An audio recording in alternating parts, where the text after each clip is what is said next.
Good evening, everybody. I'd like to welcome you to the regular City Council meeting for October the 15th. I'd like to invite those that can to stand as we start every meeting with the Pledge of Allegiance.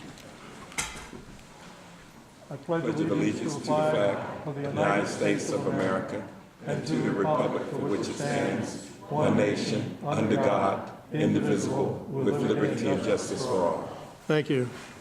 Two additions or two amendments to the agenda tonight. You'll see a note on your. I'm going to move item D and item E off the consent agenda. They will become item B and C under old business. Any other moves? Any other adjustments? Do we have anybody sign up to speak on citizen participation? Item B and C? Yeah, D and E will become B and C on new business, old business. As I call your name, if you would come to the podium and identify yourself for the folks at home, and if you keep your comments about 3 minutes, I appreciate it. Jacques Chevalier. Mr. Chevalier. Oh, there you are. Welcome, sir.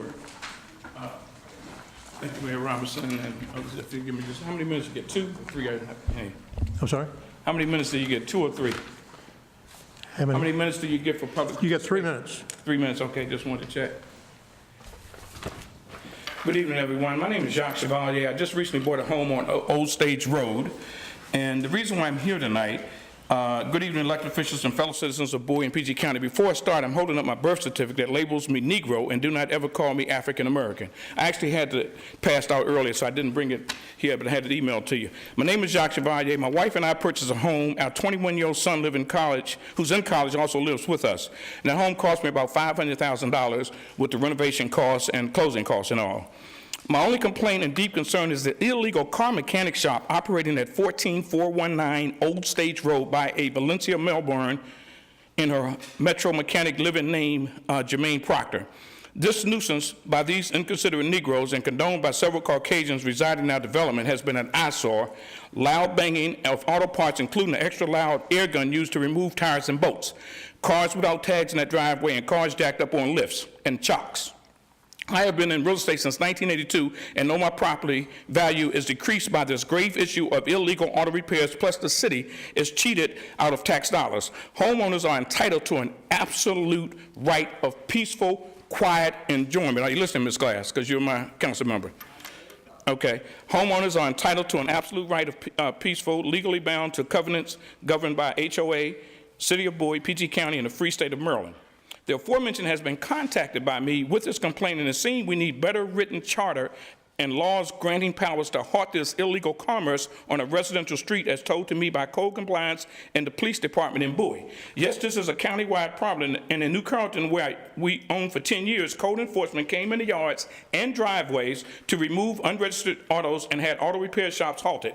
This silly people on my block doing business with this illegal entity has stopped speaking. Some of the people on that block have stopped speaking to me because of me protesting about this illegal mechanic shop, because a lot of them get their cars fixed by this guy, who also happens to work for Metro as a mechanic, by the way.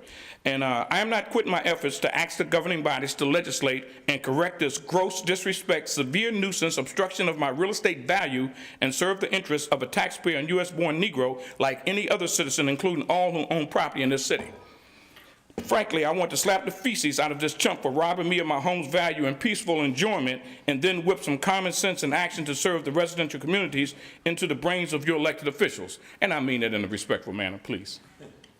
Mayor Robinson and the City Council, I have driven in your neighborhood and on your block and have not witnessed any such type illegal business in your neighborhoods. I actually went around all y'all streets today. Thereby, I humbly seek a remedy and demand action by this legislative body to have this illegal slut and thought car repair shop cease and desist ASAP on my block and anywhere in the city of Bowie. You must enact, amend, and govern with the same gusto you have exhibited to the commercial and development proprietors, and extend the same to residential property owners and voters, please. Do not ignore this legal request. And I humbly, again, ask that we try to get this done, and I really hope that Ms. Glass, you'll return my call. I've called you about 4 times. Thank you, sir. Thank you, sir. Thank you. Before, Mr. Shreya? Mr. Shreya, I understand that we are aware of this, and we are going to. Have you touched base with your homeowners association? I have. And okay. They're the only ones that, I'm sorry. They have the only ones that seem to have some kind of teeth into this issue. Yeah, you have covenants there. Yes, sir. Okay, Exactly. well, But we do kind of need to change, to give the code compliance a little bit more power. I think we need to add something to the We will look charter. into this for you and get back to you. Thank you. Let me suggest to you, sir, that you really go back to your HOA. I know it can be a little confusing, but I used to be on the HOA vice president, because that's the first thing I asked the mayor. Right. See, because the HOA has some powers within them. See, for one thing, the HOA can levy a lien on that homeowner. They could do that. Attempting to do that. Okay, well, they can do that. And you probably have an architectural and control committee. I don't know, but you need to look and see if you do. If you do, that's how that works through the HOA. Yes, sir. Okay? Thank you, Councilmember Troll. Thank you, sir. Ann Simonetti? Mayor, if I may have a second. Sir, I just want, because you called me out several times on the record, I just want to say on the record, I just gave you a call back and left a voicemail. I'm assuming it's because you weren't here, but I said I would reach out again tomorrow, or you could reach out to me either way. But I'm willing to work with you however I can. Okay, thank you. Ms. Simonetti?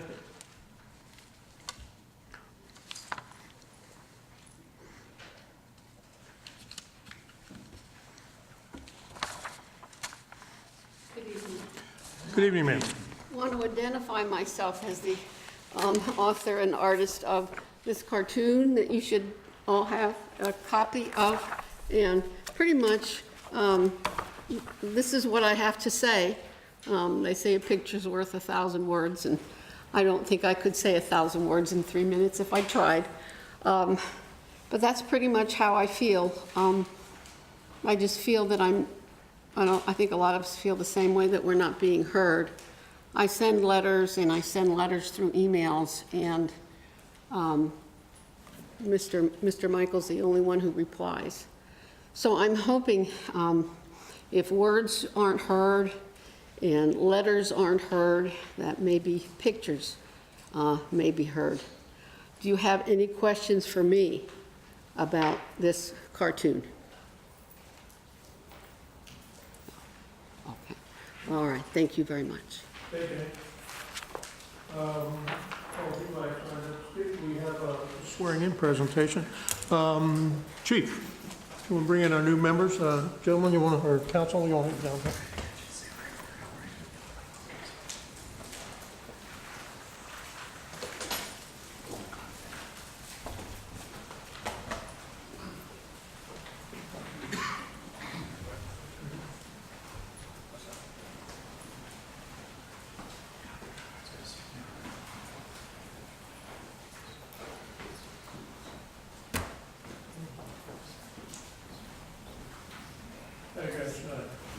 Ready, guys? If I bring you around the course of legal.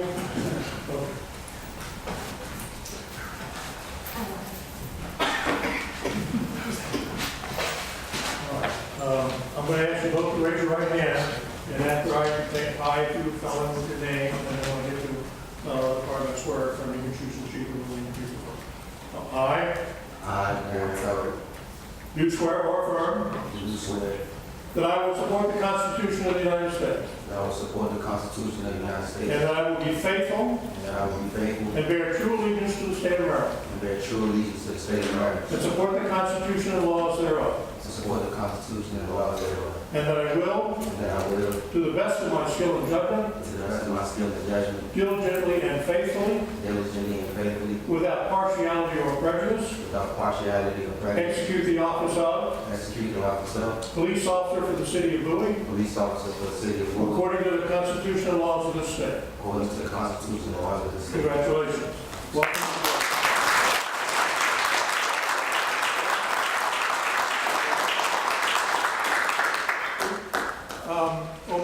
On behalf of all of us, I want to welcome you guys. You are walking into an incredibly well-established, well-run, well-staffed organization that has done incredible efforts in this community to build a solid reputation of service and transparency. We're very proud of them, and we're looking for you to become qualified and outstanding members of it as well. Chief, you want to? Mayor, I can't say it any better than you just did, and we'll cover the details in my update. Congratulations. Do you want to get some pictures? Yes, please. Could be at half the council on this Why don't you side. have the council on this side?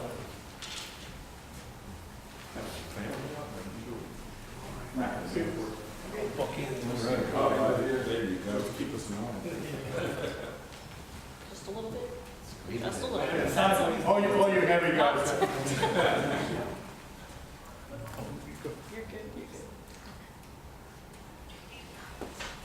Thank you all. Family members, friends, supporters. Thank you, guys. Good luck to you. You're doing a great career. Hey, all right, guys. Congratulations. Congratulations.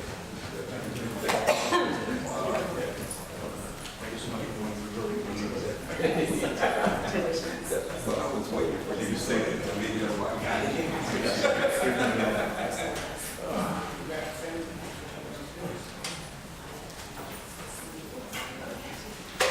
As I said, we're incredibly proud of the city police department. They have done wonders to establish a great rapport and relationship, with all parts of the community. Response times are terrific. Their activity is terrific. Their engagement with the community is terrific, and we're very proud of them. City manager's report. Mr. Mayor, the great staff of the city of Bowie continues to provide excellent service that nobody even knows about. Picking up the trash, policing the streets, and maintaining these 18,000 houses that we have with our code enforcement. But we're doing our daily job, and they're doing a great job. Thank you, sir. Sir. Mr. City Manager, I'd like to expand on your report a little bit. I'd like to say thank you. There was a significant issue in our district with regard to the high school, and there were some lights that were a significant burden on residents that were living right next door. And there was a big effort on a lot of people's part, mostly on your staff, including yourself, and managed to get the problem resolved with the school system. And I wanted to say thank you. I got a number of positive compliments from folks, and we're quite pleased with the end result. So I want to say a special thank you for them. I know that Ms. Brizzuto, Maddie Brizzuto, had taken on the largest share of that work, and Maddie did a fine job as well as everybody else did. So thank you on that. Thank you, sir. I'll pass that on. And also one other thing, just for kind of general situational awareness, I've had a lot of comments from folks about street light outages. It seems that our wet weather is causing a lot of breaks in lines underground. And I want to make sure people understand that every time I followed up with staff about lights being out, it turns out that they've already well underway in terms of getting those repaired. So a little patience sometimes. Some of these lights will be out for a week or more as we try and get the appropriate contractors in place and the support from Miss Utility and whatnot to rerun wires. So again, thanks to the crew that's working on that, and thanks for keeping the lights lit on our streets. So thank you. Thank you, sir. Since we're talking about high school, I will say I had a great day Saturday at the homecoming parade. Seemed like 8,000 kids going down Bel Air Drive, but they all seemed to have a good time, and the rain didn't bother them a bit. Consent agenda, you have remaining items A, B, C, F, and G. Do I have a motion? Mr. Mayor? Yeah. Can I request that items, let's see, D and E be moved to new business? I'm sorry? Can I request that items D and E under the consent agenda be moved to new business? Item E? D and E. D as in David, E as in Echo. D and E? Yeah. Yeah. We're going to move them over to whole business, item 11. No. Right now they're on the consent. Oh, actually, that's why I say the consent agenda now has A, B, C, F, and G. Oh, they've already been moved. Yeah, we've already We're on the completed same page. Thank you. Okay. Sorry. Can we also move item C to the same? Okay. I'll put that down under new business. Thank you, sir. Okay. All right, now you have B, C, F, and G. You moved with the, So moved. moved, and second by A, B. I thought it was A, B, F, and G. A, B. A, B is left, F, and G. A, B, F, and Okay, is there a second? Second. Second, okay. All in favor? Aye. Opposed? Unanimous. All right, item old business, South Lake Carrington, adoption of TIF Resolution R6418. Mr. City Manager. Oh, thank you, sir. Mr. Mayor and City Council and the residents of Bowie, before we get into this one, I'd like to put out some information clarity to make sure that the residents at home and all involved are informed as to the facts associated with the tax increment financing of South Lake. I'll read through these points and I'll pass them out. I have some copies later on I'll give to you. I'll start with point number 1. The requested amount of tax increment financing, or otherwise referred to as TIF, is approximately $31.5 million. Of the amount, $27.5 million is for infrastructure improvements and related site improvements, and an additional $4 million is for fees and expenses associated with the issuance of tax increment financing, special taxing district, STD, otherwise STD bonds for Prince George's County, Maryland, and capitalized interest. The bond proceeds potentially may fund certain administrative expenses related to the TIF and the STD bond. Point number 2, no portion of the TIF STD bond will be applied to develop facilities or amenities to be owned by private entities. All bond improvements ultimately will be owned by either the county, the city, or another qualifying government entity. And I'll state that again. No portion of the TIF bond will be applied to develop facilities or amenities to be owned by any private entities. All bond fund improvements ultimately will be owned by the city, county, or another qualifying entity. Point number 3, all debt service on that TIF bond is paid for by additional property tax revenue that the city or county receives from that property. Point number 4, the only Bowie taxpayers this TIF will directly impact are those who will own real property within the geographical boundaries of the TIF district. That TIF has been defined by actions by the County Council and covers an area of the South Lake Carrington development. Only that portion of the real property taxes levied by the city on real property located in the TIF districts that constitutes the incremental tax revenues will be pledged in support of the TIF or the STD bonds.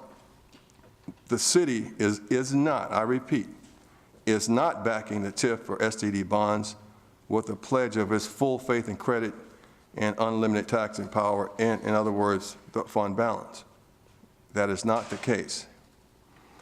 The obligation to pay normal ad valorem city and county real property taxes and any levied county special taxes run with the land itself. That would be point number 5. Point number 6, neither government, that being the city or county, is fronting money for the bond funding.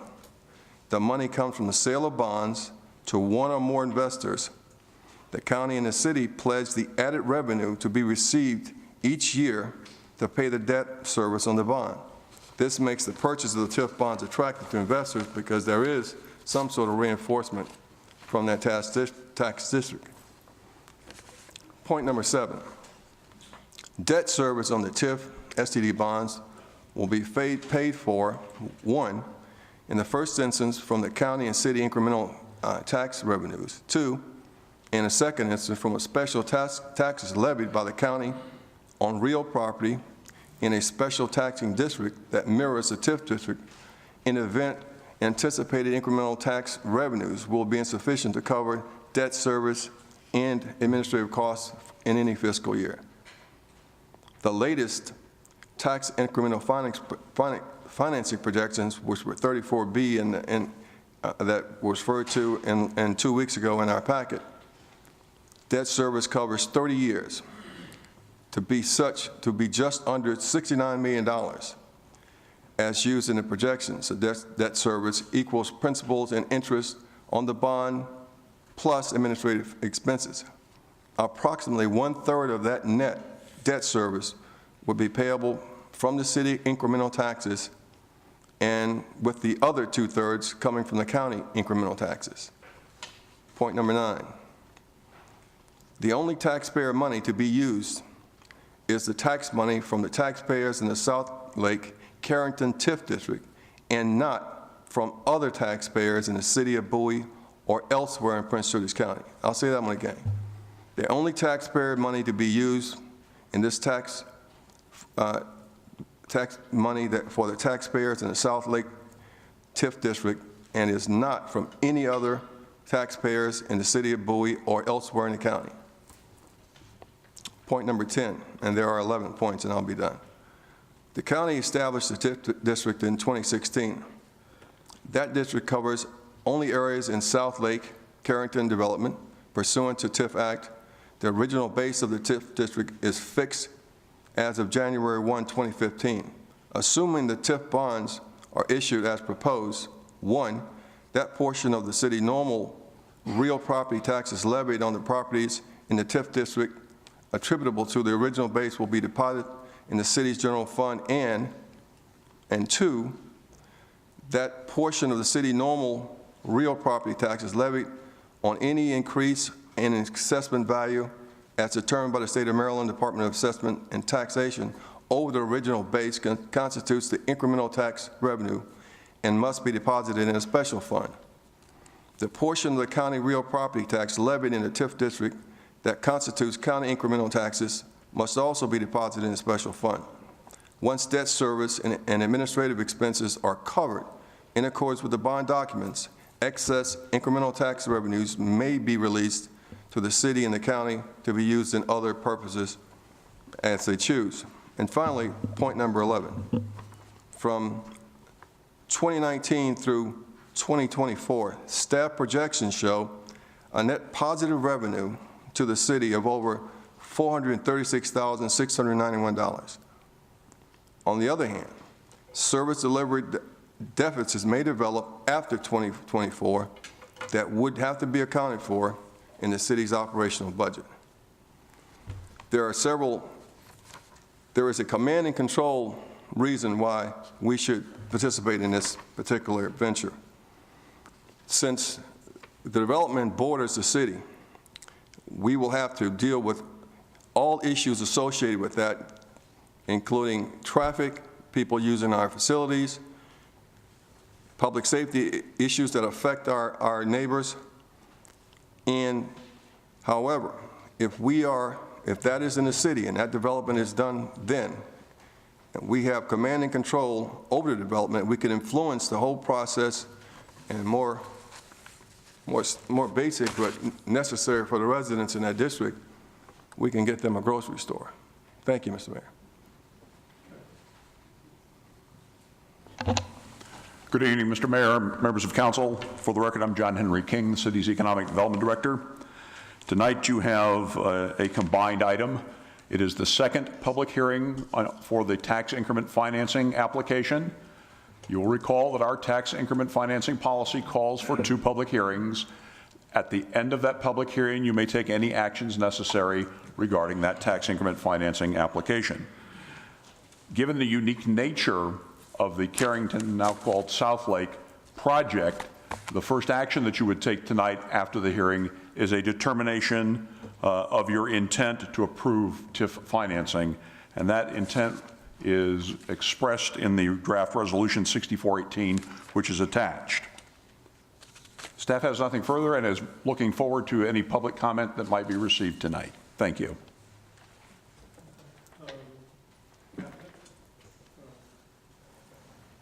Welcome, sir.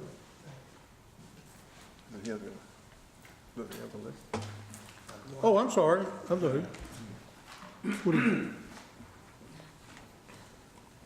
What is this?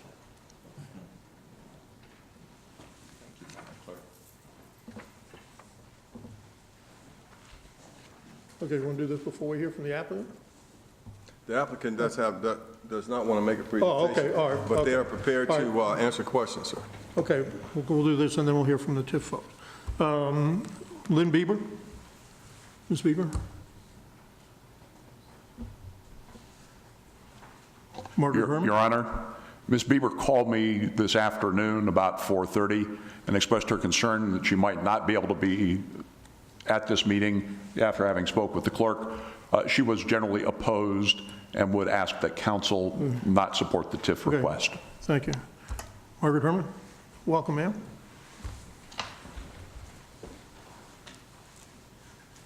Good evening, Mr. Mayor, City Council. My name is Margaret Herman. I live at 2627 Felter Lane. I have been a resident of Bowie since 1963. My husband was Air Force. He was assigned to Washington, and at the advice of friends who also lived here, we found affordable housing for our young family in Bowie.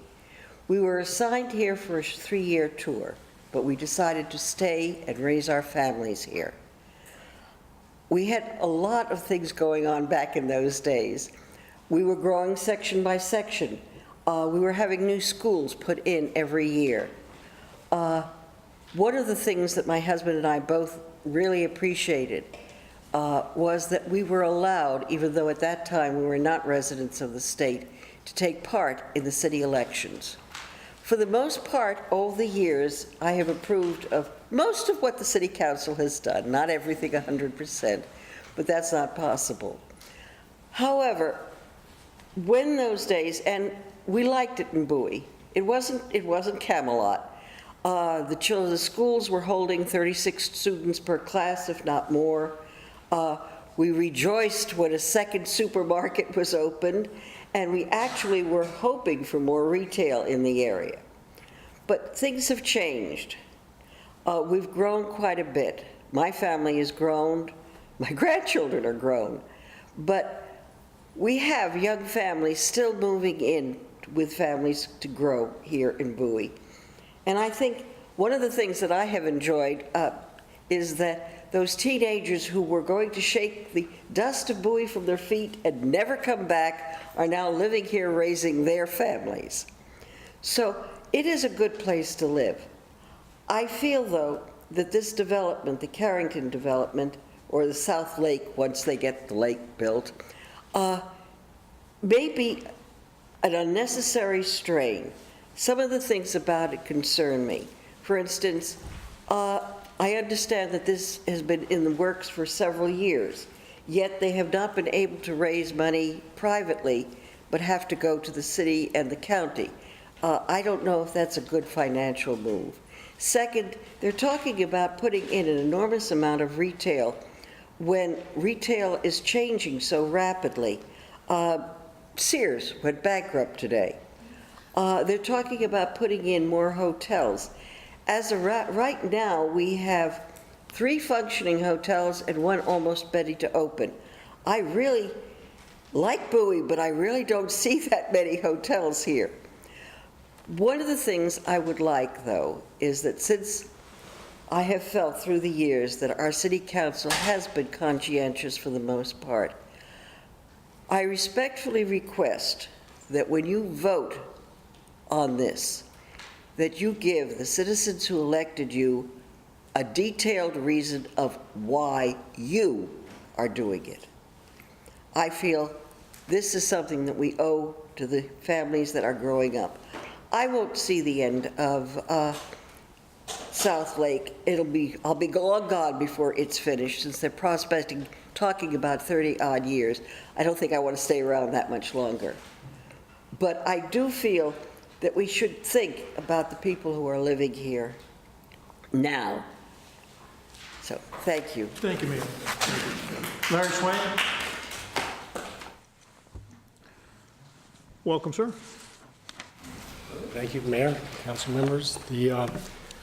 I'll be very brief tonight. I didn't want to spend a lot of time. I don't think I'm going to change a lot of votes, but I do want to talk to you about the fact that as you're currently comprised, most of the city council is still pushing for growth at any cost, is what I believe.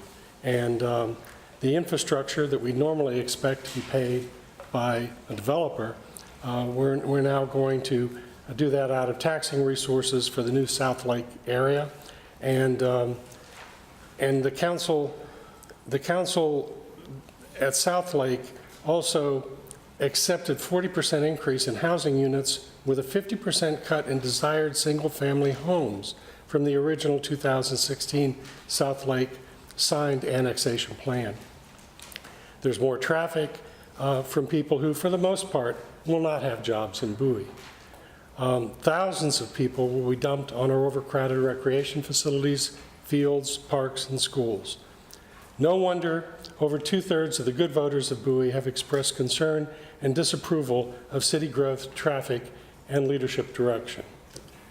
I will do some work before the South Lake annexation agreement final decision scheduled for January 7th, currently scheduled for January 17th. I'll do work to inform the voters of the issues with respect to this annexation plan. But I plan to do most of my work in the months in the summer and fall of 2019 to elect leadership that will work for the interest of most of the citizens of Bowie. Thank you. Sir. So people have signed up to speak. Mr. City Manager, bring up your fifth council. Welcome. Thank you. Good evening, Mr. Mayor, members of the City Council. For the record, my name is Arthur Horn, the law offices of Shipley and Horn. Here on behalf of the applicant, we really didn't have much to add to what the city manager said, and you know, I know there have been several hearings. I'm actually co-counsel with Mr. Matthew Tedesco, who has been here before you in the city of Bowie. I'm not bond counsel, but I have been the attorney on this project for about 18 years, and I know personally that the development would not occur without the assistance of this TIF and financial assistance. So I think this is an opportunity that is beneficial. The county studied it and determined that it was something that's positive. Your staff, your bond counsel did the same thing. We just ask that you all give it strong consideration and support this application. Okay. Thank you. All right, council. Questions? Dr. Crouch, your neighborhood, you want to start a question? I'll wait for my colleagues. Anybody? Any other questions? Mr. Seth? Thank you, Mr. Mayor. I'll just be very brief. Thank you to the residents who came out and spoke tonight. I'll be curious to hear more from my colleagues, but I'll just reiterate the concerns that I've expressed in previous weeks. You know, we're adding quite a lot of new housing onto a very trafficked area. I have some concerns about the financing of this project. Before the TIF was arranged, I had been getting a very strong sense from a lot of our friends at the county that this project would move forward with or without the city's involvement, which to my mind meant, okay, well, we're going to have to deal with this regardless. But since the actual negotiation has taken place, I'm hearing the opposite from the applicant themselves, from the city, and from our county reps, which is that no, the city's participation is essential, which suddenly means that if I vote yes for this TIF, I am making possible a very, very large development project, 1,900 new housing units, not including, you know, the 1,700 we're going to see at Melford, the 440 at Amber Ridge, and however many others come online in the coming years on 301.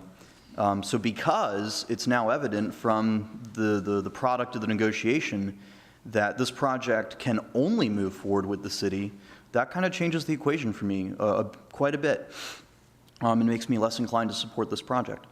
That's all I have, and I look forward to hearing from my colleagues. Thank you. Mr. Wolfman? Thank you. I'll start with some questions for the applicant. I'll just start off with a comment. I'm a little surprised that, let me see here, we say the total request for your TIF is 30 million? About 33 million. 33, and about a third of that comes from us. Let me get the exact figures. It's close enough. It's, I mean, it's ballpark, right? Okay. It doesn't make a difference if it's 32 or 33 or 30, that's all fine. But I just want to make sure I have the general numbers correct. So we're looking at about 30 million for a total request. About 10 or 11 is from us, is that right? It's 33 million, and from the city, Officer, I don't have the breakdown, but I did hear them say that it was about a third. The number's 31.5 and on the total, and for the entire project, and 1/3 of that's ours. Okay, thank you. All right, so I'm a little surprised that you guys didn't have a presentation, given that you're looking for $10 million from us. I would have expected that you would have had a little bit more to offer, and with all that having been said, I still have some questions. I heard earlier that your comment that this will not happen without us, which to my council colleague mentioned earlier makes me even more concerned about supporting the project. Do you know if the county would support the full TIF without us? I do not know, but the entire negotiation has been with the understanding that it will be both a city and county TIF. Mm-hmm. Now, the entire negotiation was based on what kind of a funding premise? I'm not sure I understand your question when you say what. What was the premise of where you'd be getting your funding? 30 from the TIF, and then the 324 million. Is that about right? What's the balance of the money? Well, like I say, I'm not the bond counsel, so as far as the exact percentage, I'm not sure of that, but I do know, as the hearings that I have attended, that it was a combination of both the county and the city the entire time. And the original was 33 million. I hear it's 31.5 now, but that was the figure that I've always been told that they would be asking for, about 33 million. So do you know what the total size of the cost of the project is? The total size of the cost of the project? Yes. How much is this Carrington South Lake Development project going to cost you guys? It's about a $345 plus or minus $1 million project that's excluding the residential vertical values. And you mentioned a presentation. We did have the PowerPoint presentation that we bought here that was put on by the county council. It has been uploaded, but it's the same presentation that was given from the council. For the county council? For the county council, yes. But it wasn't presented to the city? I don't know if it was presented to the city, but I think you all have copies of it.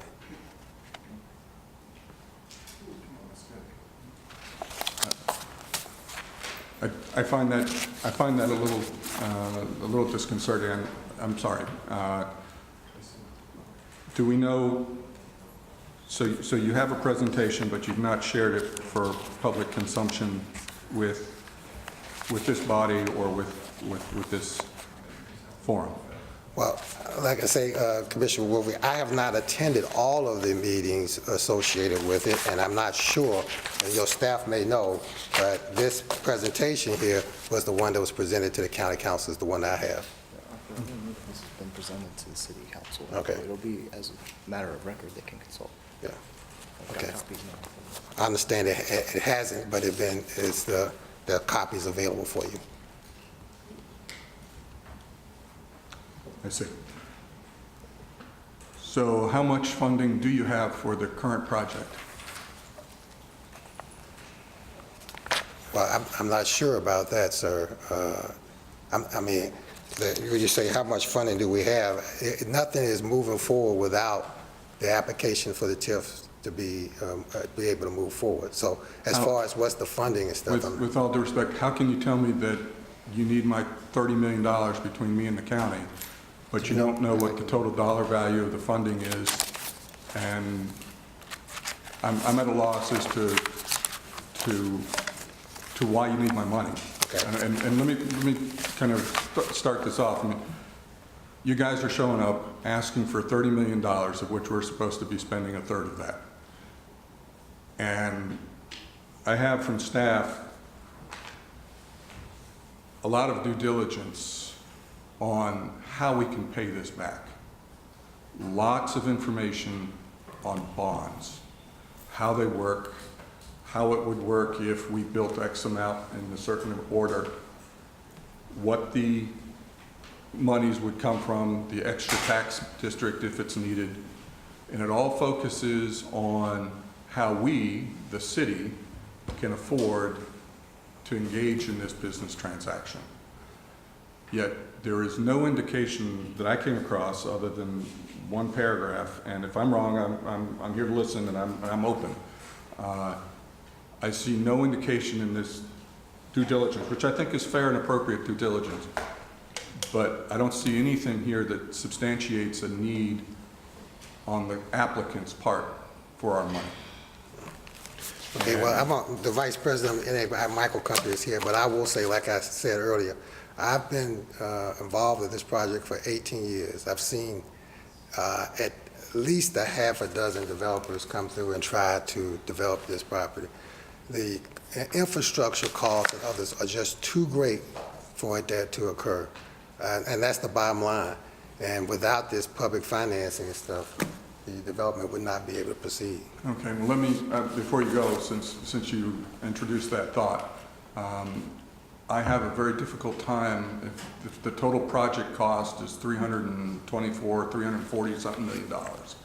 I have a very difficult time understanding why my 10 million, a 3% of the total cost of the project, is so fundamentally necessary to make this project viable. I'm not seeing how my piddly 10 million on a 340 million makes a drop in the bucket. To be honest, that's, you know, one wet spring, a cost overrun, price of lumber goes up 3%. I'm not seeing that. Can you reconcile that with what we're looking at here? Yes, you want to. Hi, good evening. I'm Kevin Kennedy, Vice President from NAI, the Michael Company's development consultant for the project. Like Arthur, I've also been working on this for the last 18 years. And as Arthur alluded to, but also your city manager, this project has been on the books for a long time, and our lived experience tells the tale of why this financing is needed. Your question gets at the relationship between the public funding and then other sources of private funding. And I think it is a good question, but you also have to focus on the timing. The public funding, as the city manager explained in his presentation of the 11 points, pertains solely to public infrastructure, publicly owned infrastructure. And all of those public infrastructure items act as kind of initial hurdles to get through in the development process. So things like the public roads, the shared public infrastructure elements like the roads and the lake and things of that nature, those are all things that do not solely pertain to our development, but that must be in place in order for the rest of the development to occur later. And so the other sources of funding beyond the $30 million TIF, it's not just the city part, but the whole package for the public funding is critical to address those public infrastructure items and to make sure that those are in place so that then the development of the other pods of the property is viable, can go forward. And once the public infrastructure is in place, it is then possible for us to obtain financing for the other elements of the development. Okay. So normally, there are lots of projects that occur like this. I think Melford is an example of one. There are certainly other developments where they pay for the roads themselves. They put in the sewer and the water, and they do the drainage, and they do the stormwater management and so forth. So I understand that it's a hurdle, but it seems to me, given the scope of the project, it's a 3% hurdle. Now, it seems to me that your organization is a sizable development outfit, right? You guys the biggest in town? I wouldn't know to compare, but we are sizable and been around for a while. Exactly. That's true. So it would seem to me that it would be a little odd that we would have such a hurdle in obtaining funding from an organization such as yours, which has a tremendous track record in the county, do tremendous work, done a lot of developments, but now we're looking at being unable to get the total funding here for this portion. So you've got a plan for funding for the 300 and something million, is that right? There is a plan for obtaining the funding. Again, once this public element is satisfied and that other lenders can be assured that the project will be able to move forward with the public infrastructure in place, then it becomes, so to take a step back, and thank you for your comments about the Michael companies, I wholeheartedly agree. We've been around for over 40 years as a company. Mr. Michael, our founder, has over 50 years of development experience in Prince George's County. We're very focused in this area, and as you said, we've done a lot of other large developments in the county over the years. I think that actually highlights the uniqueness of the situation and the special need associated with the South Lake project. South Lake has a very high public infrastructure cost, much higher than the other developments that the Michael companies have been involved with over the years, but also I would say probably much higher than any other project in the county other than perhaps Melford, Woodmore Town Center, the National Harbor development, which is a whole different animal unto itself. But these are all projects that have, in different forms over the years, had forms of public assistance, whether that would go to off-site roads or other major infrastructure elements. And so while it's not our common practice to seek a TIF or to seek other similar funding mechanisms for a project of the uniqueness and of the scale of South Lake, it's necessary. And as Arthur said, there have been over a half a dozen other development partners that have been involved with the project over the years as contract purchasers or potential partners in other fashions, and they've all done a typical development analysis of the project, and they've all come to the same conclusion, which is that this public infrastructure cost is higher than regular financing can support. So you have the 320 or 340 million kind of funding lined up for the balance. We believe that we have an actionable plan to obtain that financing once the public financing is in place. So did you apply for the $30 million that you're looking for? Did you make any applications for funding for this? Did you not try and get funding while rolling in the $30 million instead of asking for 324, make it 356 or whatever it takes? We have, based on our experience and based on, again, other deals that we've contemplated in the past, we believe that we've done the due diligence to say that that is not financially feasible. I believe at the last meeting that this topic was discussed, your staff made a similar presentation that they had done some research and come to the same conclusion. Yeah, well, and then that's my concern, is that the conclusion is you as an applicant coming to me and saying, I really, really need the money. Mm-hmm. And then I give you $10 million. And I don't think that's due diligence. And well, that's not at all, how the process is played out. There's as you have the large, thick stack of paper of the due diligence calculations. Which support how I can pay it back. Right. But it doesn't. But there's nothing here that substantiates the need. I believe, again, your staff at the last meeting ran through their analysis of essentially the need for it as it relates to this project, and the county has also done their own analysis of that and have determined that we satisfied all their threshold requirements for demonstrating need. Okay. So you have no rejection letters for any application for funding for any of this? No, that's not typically how the process works. I understand. Okay. So I'm still left. We do have contracts that were signed in some cases and then never perfected because of these financial challenges. Mm-hmm. All right. So I'm still left with you asking me for $10 million and $30 million in whole, and all I have is because I really need it. And obviously, if you can get $10 million free with marginal costs, associated with the development of the proposals and coming here and so that sort of thing, this is not money out of your pocket. So I understand why you'd tell me you'd need this, and I understand why you'd tell me that you can't make do without it. I do have some questions about this. Well, I'll ask staff to. Maybe this is, well, I'll start with staff maybe on this. When we went looking, and this is a concern I have, I saw the listing that you provided Mr. King, on the applications. You contacted a number of lenders. Could you speak to that, please? Not in a public forum, Mr. Wolfley, other than to say I did contact them, as I mentioned to you, at the last council meeting.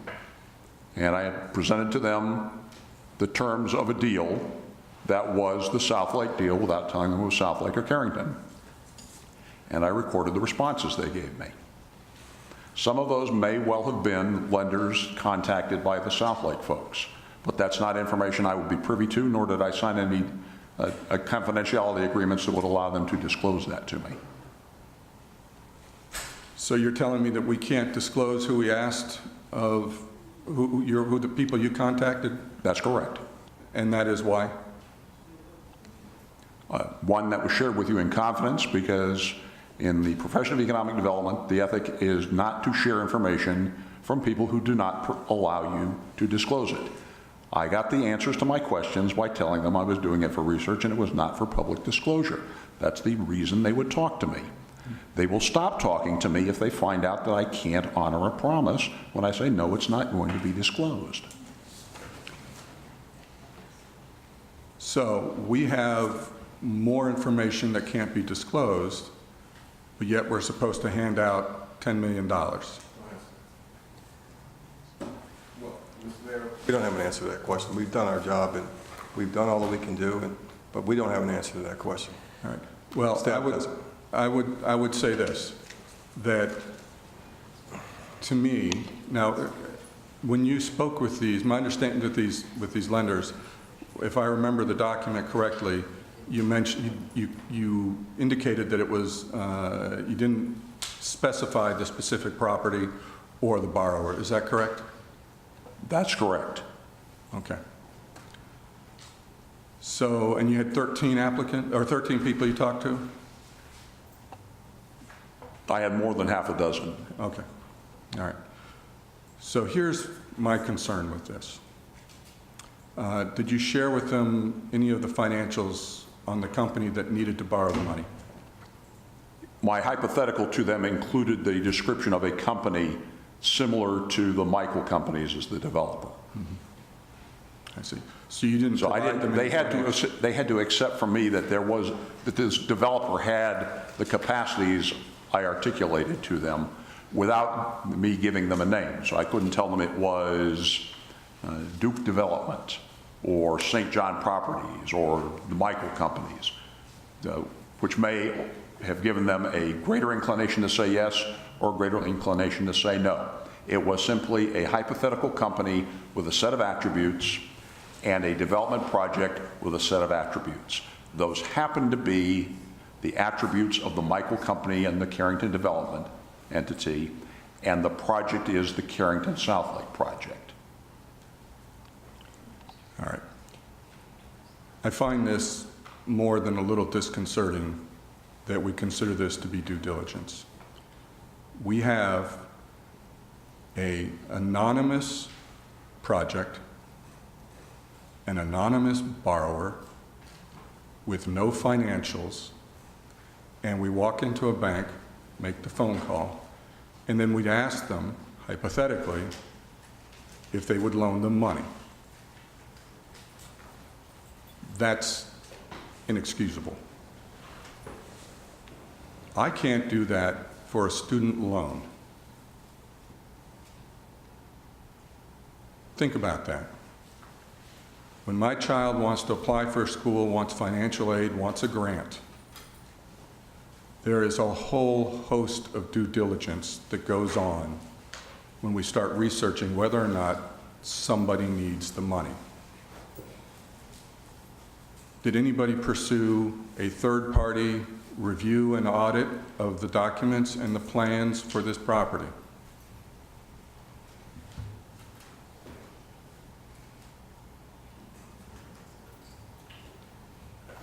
Well, we met all the requirements with regard to the board development requirements for the county and our city. I'm not sure we did that. What does that mean? What it means is that our requirement here is, as we say on page 2 of this document that you guys put together, the but-for test, that the developer cannot obtain conventional finance at satisfactory rates and other avenues of financial assistance have been explored without success. When somebody says that that's due diligence, I'm curious if there was that level. Well, Mr. Mayor, we believe that we did all the things we were required to do in accordance with the city policy, Prince George's County requirements, and in our opinion, our professional opinion, we did the due diligence. It should also be noted that in the annexation agreement, initially, the TIF was mentioned also, specifically, that it would be a part of the planning process associated with this. But based on our own policy, the phone calls that Mr. King made, there is a protocol within his profession that we have to adhere to, otherwise we won't be able to, nobody will work with us. But we believe we did all that we were required to do. I hope that answered the mayor's question. The comment I still have, and the question that I still have, is how do we define, or how did we determine that they really need the money? This is, and that they do not, and that this project does not have the ability to pay. I would expect that, given the sums of money that we're talking about here, that we would have a third-party financial consultant review the books for the developer and his project to be able to say, these guys can afford it plenty good, or no, you better get them something and get it to them fast, because otherwise this thing's going south and we'll never see this thing developed. I'm prepared to answer your question, sir. If the mayor and city council wants to add that point that you're making, that requirement, as a stipulation and a requirement by a majority vote, we'll do that. But that is not required. That was not a part of our review. And we don't intend to do that unless directed. Well, this is what it is required, that there be some type of due diligence. And we did that, sir. It's our opinion that we did that. Okay. Well, I think that this is where it's a huge distinction here. We've got hundreds of pages on how I can pay this back, how I can afford to pay this back, how the bonds can be issued, and how all of that will work. But there is nothing in this that would suggest that they need the money. And for me to turn around and say, hey, take $10 million, please. I'm willing to pay bonds for 30 years because he's got his hand out. And we didn't even get an accounting firm or a financial consultant to review their proposal, their documents, their financial standing, their balance sheet, their projected revenue, their rate of return, any of that. And then expect the city to give $10 million through bonds. I'm not sure how that comes up as not being, fundamental due diligence. And it's not outlandish because it's a common practice. This is, if somebody gets in an arbitration case or a lawsuit or what have you, and somebody says, I can't pay that, people go through and they look at it, and they get a third-party accounting firm or finance group to go look at what their financials are and do an assessment. And I would think that that would be the basic requirement for establishing the but-for test. And I'm really concerned that this is where we stand. Is this something that makes sense on the part of staff, that would make sense, that we would find out how great the need is? Our but-for test meets the requirements under Maryland law, and we're satisfied with it. I suspect that bar is pretty low. And it's not satisfactory for me. And it's not satisfactory for my constituents. The knowledge that we're going to spend millions and millions of dollars, and I don't have anything that justifies why they need it. Thank you. Let me just see if I can bring me back to something. We've discussed this project for the last couple of years, and there's been a consensus that the project, although it's not in the city right now, it's been approved and the county's going to go forward with it. The TIF idea, as I understand it, was simply to help facilitate the process. And it's my understanding that the implication that we're going to spend money on this, well, let me just say, how many dollars are we going to shell out to do this? How many dollars have we spent so far? We're not, are we putting out any money from the city's coffers for this? No, sir. We're just... So the county's going to issue, the plan is the county issues a bond. Right. And the county defers collection of taxes for a period of time, and the city would defer payment of taxes for a time, and that deferral goes into a fund to pay for the infrastructure. Do I have? That's correct. Well, the presentation of the project's been briefed several times. I mean, we can have them come back and do this. The idea here is, you know, to start the annexation process, we have to initiate the TIF. This is why we're here. And so the issue would be that the infrastructure, the roads, the stormwater management projects, all of those things that are simply required for a community would be funded through the tax incentive fund. And of course, if 5 years, 10 years down the road, it only requires 75% of the revenue to service the debt, then the other 25% goes to our fund. And that's how this project is going to go. And we have done all the things that Maryland law and other county regulations require to do with regard to this, and we're working along with them as a junior partner here, obviously, since we're 1/3. What staff is asking is that the council approve the initiation of the TIF. Of course, there's plenty of time, 2 months from now, to stop the whole project if the council, by a majority, decides they don't want to do it. But we cannot initiate the annexation without the TIF being in place, initiation being in place, which is, all of these are in accordance with the annexation plan that was present when I took the job, and therefore the assignment was for us to move forward with this effort. It took a while for the developer to get the residential partner set up and all that, and now we have all the things together, and it's time to move forward if the council wants to do that. Okay. But like I say, that said, in simple terms, our role in this, should we go forward with this, is simply a deferral of taxes that we are not now collecting. We aren't collecting anything, right? We're not, and the developer, who's still responsible to pay the bond? The developer? If the 100%. Eventually, yes. And if there is no revenue coming in, who was obligated to pay the bill? The last question. You're right. Initially, it would come from the revenues collected. If for some reason that there weren't enough revenues and a special tax district wasn't established, then it would fall on the developer to pay the bond, not us. All right, Mr. Marcos had a question. Thank you, Mr. Mayor. I just had a few questions from the applicant. Mr. Kennedy, if I could ask you a couple of questions, please. Sure. I'd be honored.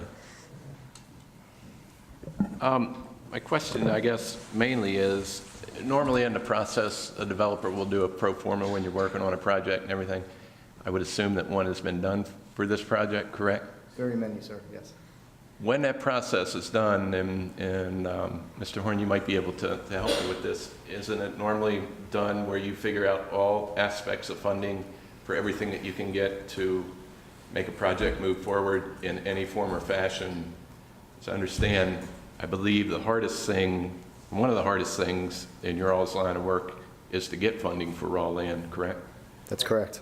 What's the reason for that? Banks don't want to What is the risk that they look at? It's that, it's risk, it's uncertainty. And the reason it's difficult to finance land is because there's so much uncertainty, especially associated with things like the entitlement process, approvals, costs, changes in costs and things like that throughout the life of a project. So typically as a development gets more done, as you have more approvals or even if you have more infrastructure physically in place, it becomes easier to finance. And that's why I was saying before that this public infrastructure component, although it's only 10% or so of the overall job cost, that's a critical piece because it entails so many approvals and also a very large public cost that a regular development would not bear, a regular private development. And I don't think you guys are foolish trying to find some form or fashion to help fund a project, especially things that we've started as government, with the TIP programs, whether it be on our level or the county level. Right. Which, Mr. Economic Director, how long ago did we start the TIP program? We started it in the first decade of this century. And what was the reason for starting it? The then owner of the Marketplace Shopping Center was looking for ways to fund his redevelopment and approached the city about use of tax increment financing, which caused us to enter into a discussion as to how it could be used. We realized that for that project there was no public improvement, hence it was not something. But we then used that inquiry to cause staff to say we need to structure a TIF policy for the city, which we subsequently did with advisors who are in the room tonight. Right. And we brought that to council for adoption and subsequent modification as we rolled it out. And that's not something we invented, correct? That's been happening all across the country too. It's been around for decades. It is, as somebody pointed out, I think at your last meeting, it was created for urban redevelopment renewal. But the tool was expanded over its life for other uses. It's not a creation of federal law, it's a creation of state law. So it varies from state to state to state. But it's a benefit to move forward, no matter the entity. I can't help but see the difference in It's us staff's going after recommendation federal that you grants. move forward on it because we believe this benefits the city. It accomplishes the objectives as it were enumerated in your previous memo. It accomplishes things the city council has said they want to see happen in the southern part of the city. And the process followed the established policy. Okay. It's not easy to sit up here. I don't think it's a secret that I'm pro-business. Something I'm not ashamed of. I don't wear it as a badge, but I try to do what's best for the city, and I try to understand what's going to move the city forward, especially in the future. Take the burden off of individual tax owners or tax payers. But at the same time, I feel bad because you guys come before us and we treat you like you're the devil, you're evil, get the pitchforks and fire out, but I can't help. This county has, if I had to guess, the millions of dollars that the projects have generated in tax revenue for this county that we get a portion of. And I never hear them complain that much as we do as constituents and taxpayers, but I'm ashamed of that. I really am. I truly believe, to answer our resident that was asking the question earlier, why are you going to support this? Because I truly believe this project's going to happen at some time down the road or soon, whether we want it or not. And I do believe we got staff telling us it's a good reason to get involved and try to be a part of it. We don't have zoning. All we can do is a recommendation. We annex it in, we have more say, we have more control over it, we can help it. So I just, I want to tell you guys, I understand where you're going with this. I understand the policies in place, and I think they are a good thing, and I think they will help you, and I think we can all help each other. Thank you. Thank you. Ms. Glass. Thank you, Mr. Mayor. Thank you all for coming out. Staff, thank you for your hard work. One question that does concern me that was brought up by my colleague. Why weren't we provided the same presentation as the county council when this is going to be located within, if we annex, regardless, it's adjacent, if we annex her down, it's adjacent to the city of Bowie. You're coming to us asking for a considerable amount of money.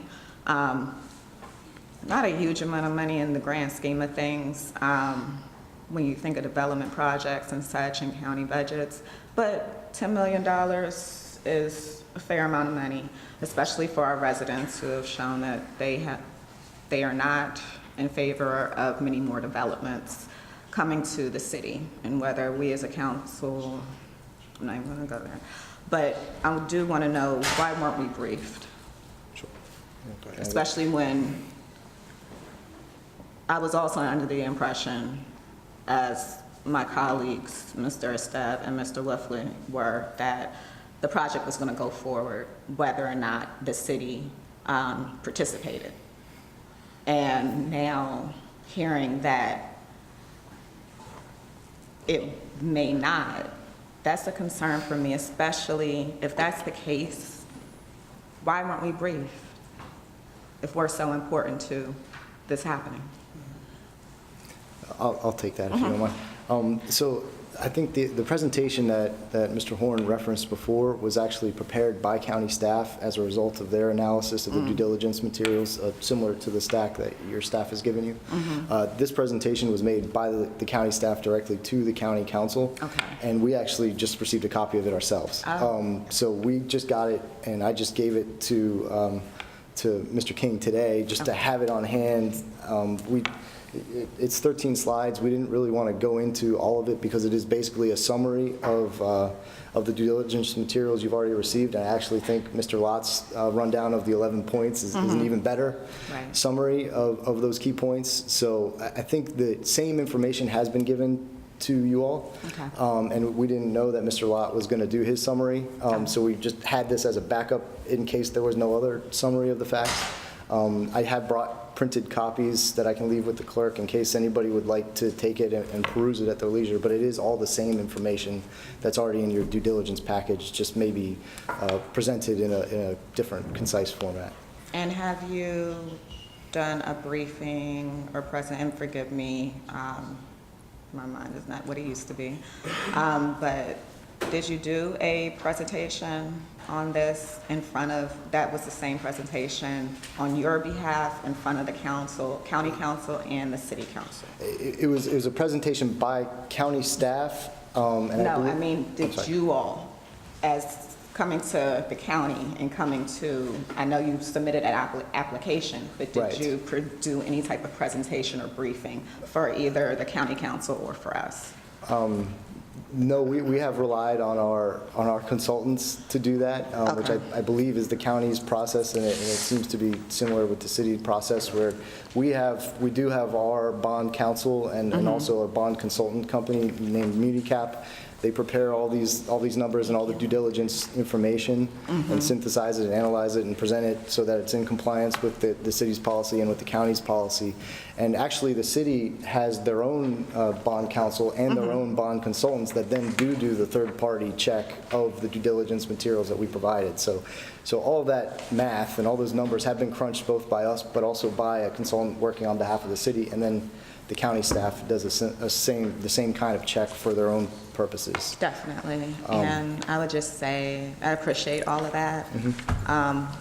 Working in government relations, we never leave anything up to chance. Absolutely. And while our city staff obviously did due diligence, as seen by the packet, I would have liked to hear more from you, especially knowing more so for education of our community, specifically District 4 residents, but the entirety of the city of Bowie, especially in how the climate around development has been during our term here on the council. I wish you would have done, I think that is a part of your due diligence, and I wish you all would have done that. And I never think it's too late for anything. Sure. Absolutely, that's a good point, and I will say that as we move forward in the process, and hopefully we can move forward, with the city in the process, we'll be happy to and I also think make it's presentations. Good. Mr. Lott's summary, his 11 points were excellent. Excellent. But I also think some people are visual learners, and for the good points about this development and the council potentially approving this TIF or annexation. I think in every medium, we want to do as much education of our residents so they know exactly what they're getting, because it'll allay many of the misinformation or some of the anxiety surrounding this project or any other project. I'm not like, sure, of course, coming down hard it's on normal. It's totally part of the process. And I appreciate you all. Thank you. Thank you. Staff, just want to reiterate what other colleagues have said and what you all have said, because I don't think we can hear it enough. Command and control. That is the top reason that we should approve, because do we believe that in light of the fact that without the city's approval, the project won't continue? Well, I know, I understand that the applicant's contention that but for this money, this project as it's planned and the detailed site and all that won't happen. However, it's my professional opinion that absent the TIF, somewhere down the line, something's going to be constructed on it. It may not be this project. It may only be just more residential, or a strip, or a smaller project that will in fact border the District 4 and will affect District 4. They'll be on our ball fields, and they'll affect our traffic, and they will be neighbors to Bowie. And I believe that'll happen in 5 years, regardless of what happens here, even if this project doesn't happen in its total $400 million form. But you may get another 1,000 units of one thing or another over there in the next 5 years, and then we will not have had an opportunity to maintain those, make them build the roads to our standards, build a stormwater management facilities to our standards, in other areas, and put the right retail that our people who are bordered to that would need to go to, including the grocery store. And let me say this, I mean, in Northridge, I can drive on back roads and go to 5 different grocery stores in 10 minutes. If I had to drive all the way up 301 or down to 193 to go to a grocery store just to get a steak, that is unacceptable. So we do owe it to our residents who are in that area already to get the right retail there, and we can affect that if it's in the city of Bowie. And so, as you said, I'm just reiterating for those watching on TV, for those in the audience, I'm not going to change everybody's mind, but reiterating the fact that there will be, something is eventually going to be developed on that land. Oh yes, that's my opinion. It's Prince George's County, calls the land of milk and honey, because we have so much open space where in other jurisdictions, not just in Bowie, but in other not just talking about Bowie, but in other jurisdictions, they can only build up. They can no longer build out. We still have the ability to build out. And so, and that's going to continue. Yes. So if we do not support the TIF, if we do not annex, who's to say that our officers aren't going to have to respond to that development at some point? Anything could be put over there, and it could be something that we wouldn't want next to us, and that would be it could be a bad situation, and we would have no influence over it. Right. And we've already said that if the project does move forward, that we would handle the stormwater management, because our standards for stormwater management exceed those for the county. I believe, yes, that's true. I believe our street construction is higher and a higher standard, and in all of our sidewalks included, which would be a part of it. I think that we should be ahead of this project and not at the tail end of this project. And as far as the environment besides stormwater management, am I right that there are protections on green space, open space, program open space at the state level, potentially programs at the county level that say how many trees could come down, and if trees do come down, how many have to be replanted in their place? It's my understanding that there are laws in existence that require the developer to replant after they take them down. That's the state of Maryland does that. Right. For sure. And then education-wise, this is a 30-year potential project, puts me near 70 almost. That's crazy. But is it reasonable to believe that with the addition of the residential aspect of the project, that we will be able to finally get another high school in Bowie? Well, it will certainly give us ammunition for making our case in that respect. And initially, however, it's my understanding that the schools would not suffer overcrowding immediately. But in time, of course, there would be a need for more. Exactly. And like you said, a new supermarket, but with the city, if the council chose to approve this, would we have the ability to have any influence over the type of retail? No. No ability? No ability, other than to harass them. Well, we wouldn't have any authority or leverage, which is what we would need if they were in the city.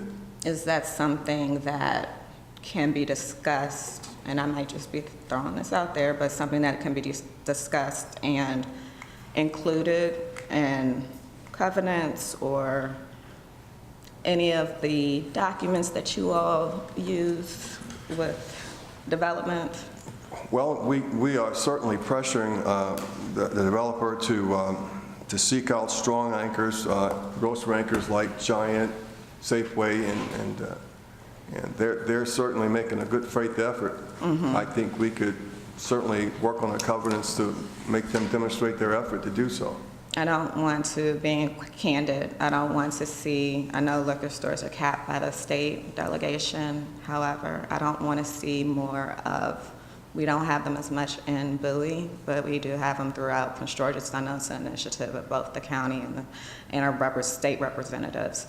I don't want to see beauty supplies, nail shops, liquor stores, those kind of things that end up filling those empty retail locations. And I'm saying this to you also, clear that I'm saying this to you also. We want quality. If this is going to happen, then we want quality.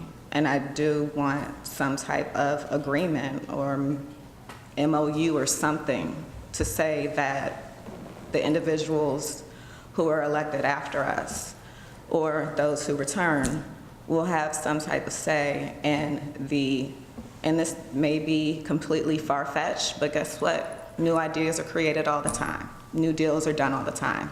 And we need to have a say in what is put over there, especially for the residents, and make sure that we're having the right type of retail that the District 4 residents would like. Do I make myself clear? Do I make myself clear? Yes, correct. Okay. Yes, ma'am. And to close out pretty much, the return on investment. This has the ROI, the big thing of business, why we do anything. This has a positive, this has your stamp of approval, Mr. King and Mr. Lott. Yes, ma'am. As I mentioned in the document, the first 5 years, our finance staff projections are that we would be ahead of the game. After 2025, we would have a slight deficit in service, but we would be able to, it would happen so gradually that we would be able to manage it as others have done who've done the same thing. This is not a new concept. This is something that happens all the time. Right. And we believe that the revenues will be significant enough 6 to 8, 10 years down the road that a good percentage of the revenues will end up in our general fund after the debt service. Correct. and then a fair amount of that money could go to funding other services Yes. in the city of Bowie. Yes, ma'am. Thank you. That's all I have, Mr. Mayor. Thank you. Thank you, Mr. Mayor, and I want to thank our guests this evening for coming out, as well as my colleagues for speaking tonight, because you brought up quite a bit of concerns and things that concern me about this overall project. And I continue to hear, and if I could get one of the gentlemen representative to approach, it would be great. Because I continue to hear, you know, one or the other. We're going to build without funding, or we need your money to build. And, you know, I really want to know which is it. If you need our money or our support for TIF dollars to build, then I need to look at that. If you don't need our money to build and you're going to build regardless, then I need to consider whether I want the city to participate. So I need to hear that. I just need you guys someone from the group to tell me if you're gonna build regardless, and if you're not gonna build, unless you have our support, and financial support is what I mean. Okay, I'll address that. Okay, and then I want to also state something too. Gentlemen, I don't mean to ridicule you or beat you or anything like that, but in my line of work, every time I get in front of an audience, I have to consider that audience, I have to be prepared, and I have to bring presentation. And as Councilwoman Glass mentioned, people are visual, and we're conveying some of the information, if not all of the information regarding this project, has been shared with my council colleagues. However, we like to make certain that our viewing audience as well as our constituents are getting this information as well. So it would have been, you know, I'm not beating up, and I'm just saying, you know, you're asking for $10 million. I mean, a presentation would be. Sure, understood. Yeah, respectful. So we take that under advisement. Yes, yes. In truth, not to excuse, but in truth, you know, this is not the first hearing we've had on this round of working on the project, and there was a nice staff presentation with maps and everything. We would have liked to have seen it too, and since, to be included. Well, it was on the public presentation at that meeting. For our residents. When I say two, I'm saying understood. we, I speak for the and residents. I guess maybe given they that. They would have liked to have seen it too. Okay. Sure, and given that this was originally on the consent agenda, maybe we misunderstood that part of the dynamic. So apologies, and we'll take that into advisement. They occur. For the future. At any rate, to answer your question. Yes. Which is a very good and simple question, but also kind of complicated to answer. So I'll say this. The project as it's proposed in our TIF application is dependent upon approval of the TIF and approval of the annexation as contemplated in our annexation agreement and in all the materials we provided to the city and the county. However, as your city manager has alluded to, it is extremely likely, and I would say nearly certain, that the owners of the project and the developer, and Mr. Michael in particular, would find a way to develop something on this property, failing the approval of this TIF and failing annexation and anything else. He will find a way. In reference to previous comments that were made, I would put our performance in terms of development, quality of development, economic development in the county up against anybody else's in the last 50 years. We do take to heart the concerns of the community wherever we build, which is primarily in Prince George's County, and we do have, I think, the most experience in building quality developments in Prince George's County. So given that, I do believe that the owners of this project would find a way to do something, although the exact nature and scale and scope of the project might have to change if the application as we presented them is not approved by the city. Okay. Okay. Staff, Mr. City Manager, thank you.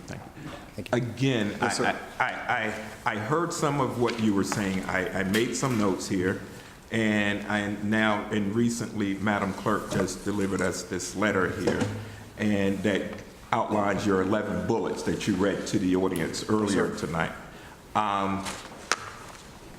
if I would ask, I would like, one, if it's possible, to have these, if not already, displayed on our city website. Is that a possibility? It's my intent to post this, sir, after the meeting. Okay. No doubt about that.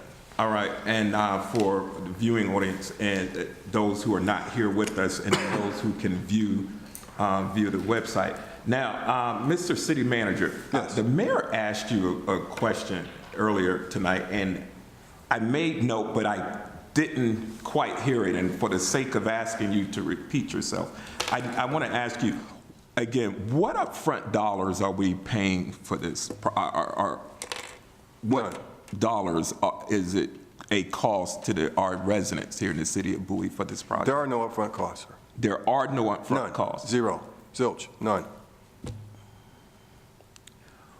At what point will the city of Bowie be on the hook for anything, any loans, any bonds, anything that comes or derives from this project?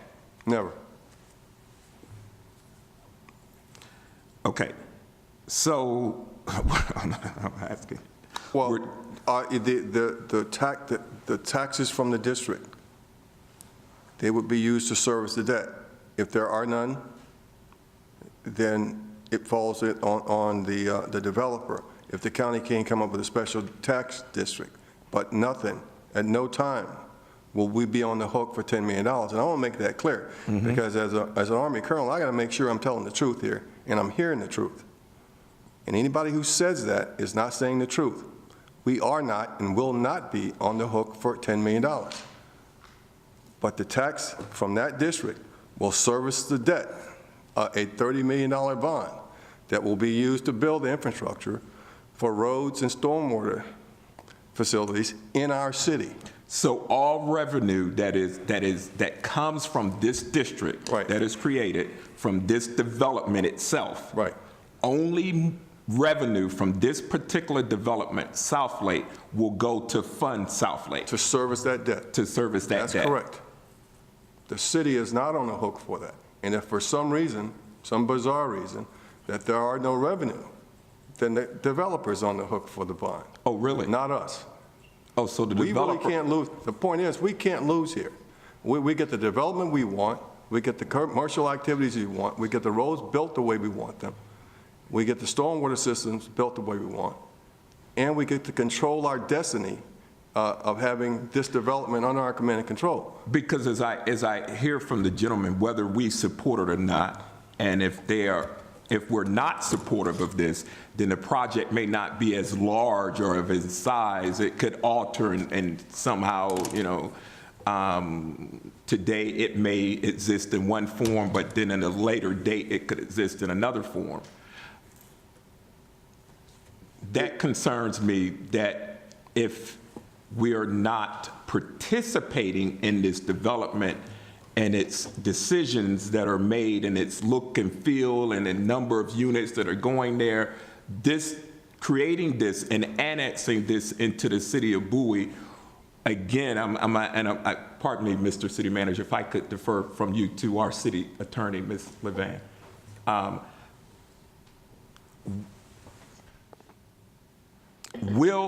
And I'm asking you, Madam Attorney, from a legal point of view, in your opinion, will we, I hear exactly what the city manager is saying, we're not on the hook for anything, we're financially. If this project were to go on without our involvement, from a legal point of view, as our representative for the city of Bowie, will we have any say-so in this project? Or could we influence this project? You have the power to make recommendations from time to time on various development applications to the county council, but no, you have no authority to make decisions about what happens on that property. Okay. Now, in our annexation agreement with this developer, does this agreement give us this authority? No. The annexation agreement, as it stands now, indicates that you will support the development under its current approvals. What you're doing tonight is to indicate your intent to approve the establishment of TIF district, but it is not the actual establishment of that TIF district, and it's not an actual approval of it. It's a preliminary step towards that, and the other item you have on your agenda is an introduction to the annexation, but it doesn't effectuate the annexation. So there is, in theory, the possibility to implement the sort of agreements that Councilmember Glass was referring to with respect to the developer, assuming that the developer is amenable to that, and I would suggest that you clarify that on the record, because there is an indication of assent from the developer from the seat, but I don't think that was on the record. Okay, so you're saying if we enter into an agreement with this developer, then we could have more say-so as to what's going on, or not? I'm asking. Yes, you have, if the annexation goes forward, you have a greater degree of control over what happens than if you don't. Okay. And thank you, staff, thank you. And gentlemen, I'm sorry. Sorry, I don't want to keep pulling you up back and forth. Now, I have had conversation with my colleagues here pertaining to this project, and I've had conversation with a number of residents throughout the city of Bowie, and I mean this respectfully, is that, you know, my first call of order is to, call to duty is to my constituents here in the city of Bowie. And as I go around the city, I hear those who are in favor, those who care not, who could care less, and then I'm hearing from those who are adamantly opposed to this project going forward. And as I shared with my colleagues here in the council, is that those that I'm finding that are opposed to this project are typically the Levitt communities of Bowie. It's the traditional Bowie community, and and being that many of that community is pretty comfortable where things are not happy, where things have continued to go with developments and different projects throughout the city. And so they're not wanting to see any more development. I escaped Washington, D.C., and I do use the term escape, from all the overdevelopment, and I came to Bowie simply because I didn't want to see overdevelopment in the crowded highways and things. I wanted to see more livable, walkable communities. And as Mr. Swank came up and spoke tonight, I remain against overdevelopment. I remain against development where there aren't supportive services such as schools and highways and hospitals and of that nature. And our high school is overwhelmed with students currently. Bowie High School is overwhelmed. And that does concern me. It concerns me a great deal. I personally like and love and enjoy the diversity that we see here in the city of Bowie. You know, we are, as the mayor talks, it goes around to different communities, we are one of the most family-friendly, most diverse cities here in the region, and diversity is, you know, it's an example, a true example and photo of, you know, of our American way. And I support that, being a minority of my own, so of myself, and I like to see diversity. And as I understand it to be, that many residents aren't so happy with the diversity that has come into Bowie over the years, and not really wanting to accept the changes here in Bowie. And when we bring on new developments, oftentimes the new residents are people of color and people that are Hispanic and so forth. And that concerns me as well. So, you know, if I'm gonna speak to the entire community, as an at-large council member, I have to represent all individuals.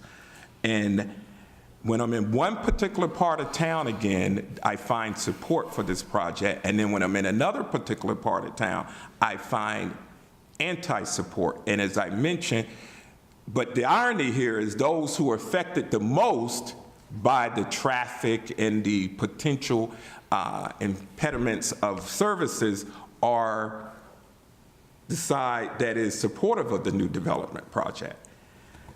And that concerns me. So again, I want to thank you, gentlemen, for coming up here tonight. I thank staff for giving and making some of those things clear to me. I'm sorry, there's a note coming? Yes. Is that note to be passed along? No, for you. Oh, for me, okay. So. I didn't know if you knew. You were discussing this with. Well, oh, wow, okay. Well, well, you know, I understand developers do make a certain contribution to the school systems as far as expansion. I got to say this, you know, we have a new county exec coming in, and I mean, you guys are developing and you're looking to bringing in these number of units to our community. You got to help the city and lobby for new schools and and help paying for some of this, because you're building, and then, you know, I don't want you, you know, I have to say it, I'm one of those guys that's anti-development. You know, I see developers almost like locusts. I mean, I don't mean to be offensive, but they come into communities, they build, and very few of them give back. And I like you guys to want to giving back and working with us. My concern that this project is going forward with or without us. I want to be on the bus to working with this, and I want to speak to many of the residents that may be in opposition to this project. But the realities are, if you're in Devonshire, where one of my colleagues lives in Devonshire, and if you're building South Lake, if you guys over in South Lake catch a cold, he's going to sneeze. So it is imperative that, you know, we have some involvement in what's going on there on that project. And I'd rather have some involvement without zero involvement. And then if you build this project, which you said at some capacity you're going to build with or without our involvement, if you build and you're not in the city of Bowie, we have all of its problems with zero of the tax revenue. But yet your people, residents may be using our pools, our gyms, our ballparks, our bike trails, and so forth. And definitely you're on our roads. So, thank you, gentlemen, thank you, thank you. This is really. Couple quick follow-up questions. First of all, I agree that, you know, the more, well, let me start off with the first thing on my list. You mentioned earlier in response to one of my colleagues' questions about a pro forma. Could you share that? I believe that's proprietary information. Some portions of the pro forma have been shared with the county staff and the city staff as part of the due diligence package for the TIF.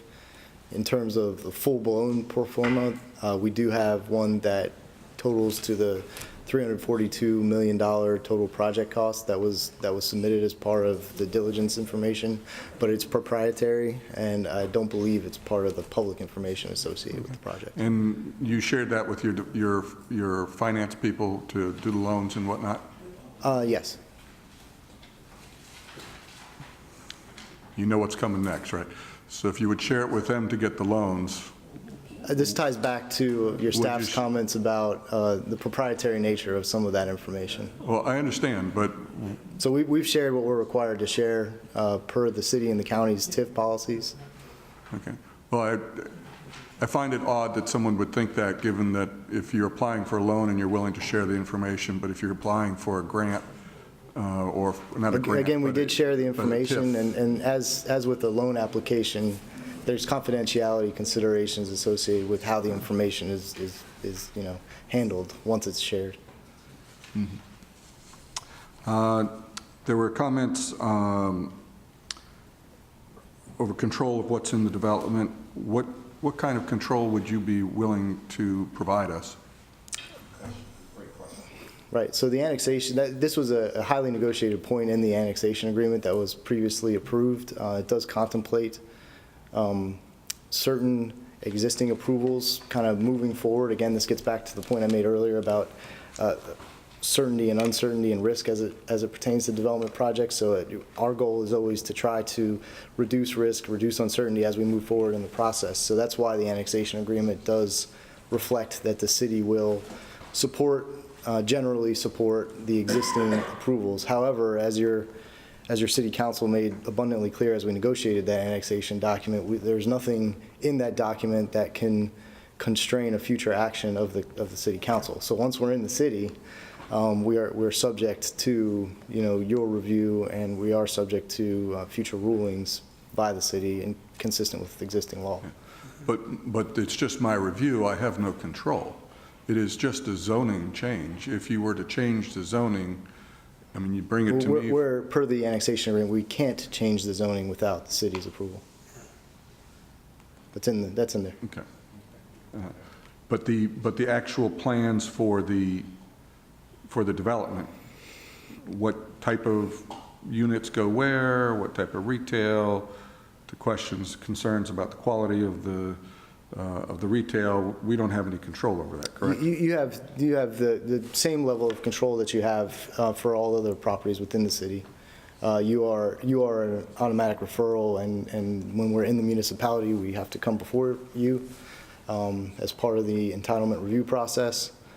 And I think it's pretty consistent with other development applications within the city at that point. Which and as you know, we have no zoning, so basically we have no real authority on that. I would say you have a bit. We're here. Mayor. We're here. Mr. Mayor, one of the things that if we get to the detailed site plan phase, we certainly have authority and ability to influence it. And that's been evidenced by the several plans that have been brought forward. We could, and it would, of course, be some negotiated situation, but we would insist and shoot for covenants and other issues to help so that we get what we want, just like we've done in other developments. So we do have control, and we have a possibility for it, and we are prepared to negotiate in good faith with the developer if we get to that point, especially when it comes to detailed site plan. And we're in agreement with that. Right. So I think that it still leaves me with the same feeling, which is I have influence in terms of, yes, I'd like them not to do this, or yes, I'd like them to do more of this, but I don't have control over it, which is what a covenant would give me. And so I'm certainly in favor of advancing discussions on putting a covenant in place to provide some protections on that. So we can consider that as we move forward in the process. I mean, I think we've already, as we've gotten to even to this point in the process, we've had dialogue with staff, we've had proposed, side agreements and other things, and so we're willing to consider that. I would say right now we're not authorized to negotiate any specific points of any kind of covenants, but we can say in good faith that we're willing to consider those things as we move forward in the process, and as we have done and continue to do. The next question I have is, and you may not be able to answer it, just your thoughts on your impact on existing retail, commercial areas with your presence for, say, this morning we all saw Sears, which had a presence here in the city since the 70s or something. They're going to be gone. And we've got... I can honestly say we were not planning on poaching Sears. Yes, well, I don't mean that. What I mean is the indirect effect on these other properties that we have. And my concern is that with a brand spanking new neighborhood, that we would lose retail, just like we've lost retail to the Crofton area, in that area. Of course. That we would lose retail in our existing centers. Would you consider that fair, or do you care to comment on that? Yeah, I would say that's definitely a fair concern. It's a common concern that we encounter all over the county where we operate, but also within the city of Bowie, as Dr. Trouth remembers, and some of the other members up here remember, we did the South Lake development we did the Hall Station development across the street from South Lake several years ago, including South Bowie Branch Library. It does have a small retail component there as well. And it was consideration at the time, not even though it's a small retail building that's in that development, we still tried to take care not to negatively impact Pointer Ridge, the remaining retail there, and any other users. And to my knowledge, even to this date, we no longer have control over that building, but I believe so far we've got a good track record of not taking any tenants from existing locations or anything like that. So we very much focus on complementing existing businesses in the area, complementing the community, both existing and any new houses that are built. And we really try to build a development that will sustain itself and also enhance the surrounding area. Again, I believe we have a track record of doing that on our existing developments, and especially our existing retail. We typically have in our retail centers the top performers in the region, if not in the chain for a given store in our centers. Well, I'll say that I have a significant concern about the impact on the rest of the community's infrastructure, and where we could end up having to provide them assistance to survive after having you guys come into town. Then I think that's it for you guys. Just a quick comment for people who've been talking about the money and on the hook and off the hook and all that other kind of stuff. The fact of the matter is that this is tax revenue, and that if we weren't using the money for paying off these notes, if they were otherwise in the city, those tax revenues would come to us. So to me, that is a loss in tax revenue and a cost to the constituency. And then I'd say, let's see if I got anything else here. I think that's it. For legal counsel, quick question. In terms of the but-for test, there was a comment made by the applicant earlier about if this project doesn't go forward, something will go forward in its stead. How does that play in with the but-for? I mean, I'm hearing that, hey, but for this, we won't have any development. And so what I'm hearing is, but for this, we won't have any development, but it'll be something else, which to me, I'm curious how that relates to the test and your interpretation. Well, so since the test isn't part of state law, it's part of your policy. Yeah. And so I'm going to defer to my colleague who is bond counsel and worked with you on developing that policy, because it's beyond my specific expertise, but it seems to me that it would not be an unreasonable interpretation by you as a body to determine that. But for the creation of a TIF here, the project that you want to see go forward would not go forward. That'll be a legislative decision for you, but I'm going to ask Ms. Rader to comment on that. Okay, thank you. Thank you, Ms. Levan. The but-for test, I believe, really goes to, you have to consider it in terms of what is being proposed. So the but-for test goes to, is this particular development that is being proposed able to move forward but for this financial support, and not but for any financial support, no project would or would not move forward. Right. Thank you. You're welcome. Mr. Glass wants a quick question, then Dr. Trump will wrap it up. Thank you, Mr. Mayor.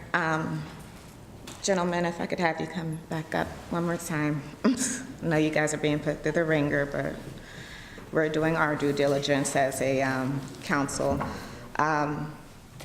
And something that our city attorney brought to my attention that I should have realized also, on the record, you all will advocate. You will help us advocate for more schools in that part of the city. Sure. Yes, we would be glad to. And Okay. I believe that was contemplated in the annexation agreement. But anyways, yes, Yeah, going forward, just we will. wanna- Yes. We all like to ask a lot of questions. And that as some of I think somebody mentioned before too, that the project is subject to what's called the school facilities surcharge. I was about to get to that. And that will represent, if if the project as proposed is developed and if it all goes forward, as the building permits are issued, that represents a significant multi-million-dollar contribution to the public schools in the county. And also, on the record, you will work with our city on the covenants to ensure that we have some type of, or the council that's sitting at that point has some type of input on the type of retail that's going in there. And maybe even including some public meeting as new retailers are coming on board, either a mailing to residents in District 4 or public meeting with them so that they can give you input. Yes, we'd be happy to take any kind of public input. We've done it in a variety of ways on other projects. Right. We were like one of the first people to run a website poll a long time ago for the Inglewood Restaurant Park over in Largo. And we'd be happy to do a version of that and have a website for the project where people can submit suggestions. We'd be happy to attend community meetings, focused on retail or any type of use like that. Certainly, we welcome community input.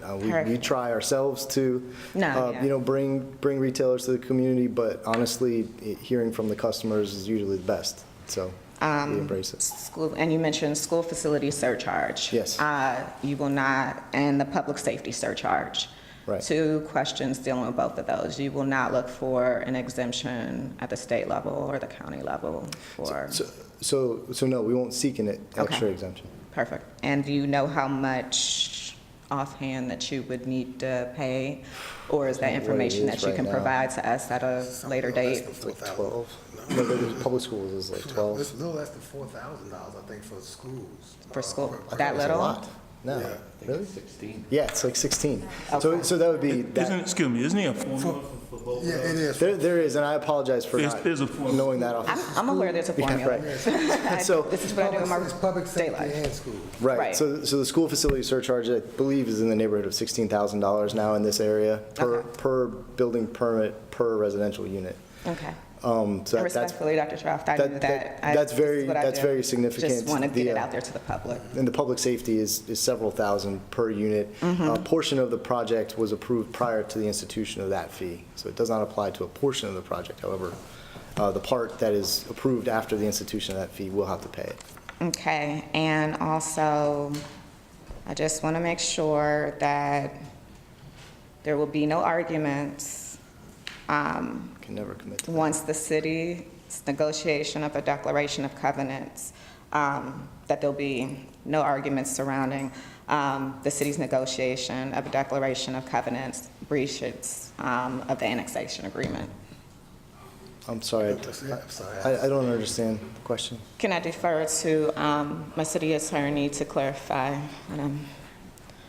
I just think that it is appropriate if you are indicating to the council that you're willing to engage in a negotiation about restrictions on the use of the property with respect to the nature of the retail, for example, that there's not going to be an argument because you know there are provisions in the annexation agreement that require the city's support of your development plan. I want to make sure that that particular aspect, if you're agreeing to it tonight, is not, we're not going to face an argument later that it breaches the annexation agreement. Let me answer that. We're not gonna- We can do that for sure, as long as it doesn't violate any other legal principle. In other words, we can't, discriminate against a user, but you can covenant for a certain type of use. And I would also, so the term covenant is a very legally freighted term, and I would say that we, as a developer, will absolutely commit to taking public input with regard to users. I cannot promise to agree to any kind of covenant here tonight, and so I would say that we should have further discussions on that. Yes. And consider the issue moving forward, but we will commit to taking all input and addressing it in an appropriate way that's acceptable, mutually acceptable. And it just might not be a covenant. Yeah. So let's keep our options open moving forward. We can keep our options open. We're not negotiating right now, but just me telling you what I would like for my residents. Understood. I would like to keep the option open that the covenants will include a restriction on at least those things I identified as the type of businesses. We do not need We understand. Oversaturation We of understand. certain business. Not that anything's wrong with those businesses, because clearly I patronize those businesses, but we don't need an oversaturation. We understand and agree with your comment Perfect. about oversaturation. And then MBE, SBE, WBE standards. Yes. What are they? Or do you have them? Are they Well, included? they are in, they're statutorily prescribed Right, by the minimums county. and targets Okay. in the county code that we have to comply with. Okay. We have submitted a few drafts of the MBE plan to the county MBE compliance officer. Okay. And taken some comments from her, and I believe we've incorporated everything into like a final version of the plan for her final review and approval. So far, we exceed all of the minimums, and we like triple the equity requirement. I'm sorry, I'm sorry, I don't, that's not within my bailiwick per se. The only one I'm familiar with that I calculated was the equity, and we're at 58% MBE equity.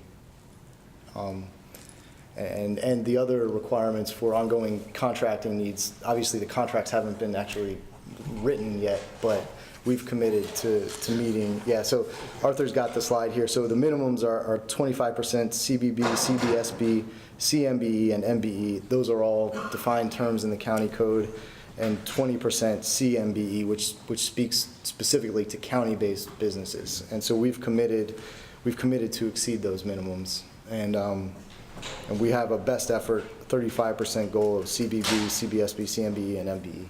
And we are confident that we can meet that going Almost forward. done, Mayor. And also, by the way, by law, Yes. these percentages apply Alright. only to the public funds. Yeah. But we have already agreed with the county that that will apply to the full $342 million budget. And something that I requested of the Melford developers, which I'm going to request of you, career fair.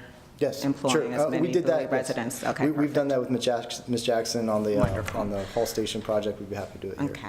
Thank you so much for all the answers and everything. I'm sorry we feel like we're jailing you, but we're just trying to do You're our doing your best due up here. diligence. We appreciate it. Just wanted to make one last comment. Mayor, please forgive me, but everybody gets to talk so much. I just wanted to really, I agree with you, Councilmember Gardner, wholeheartedly on the fact that it's very interesting that and I'm not making any racial,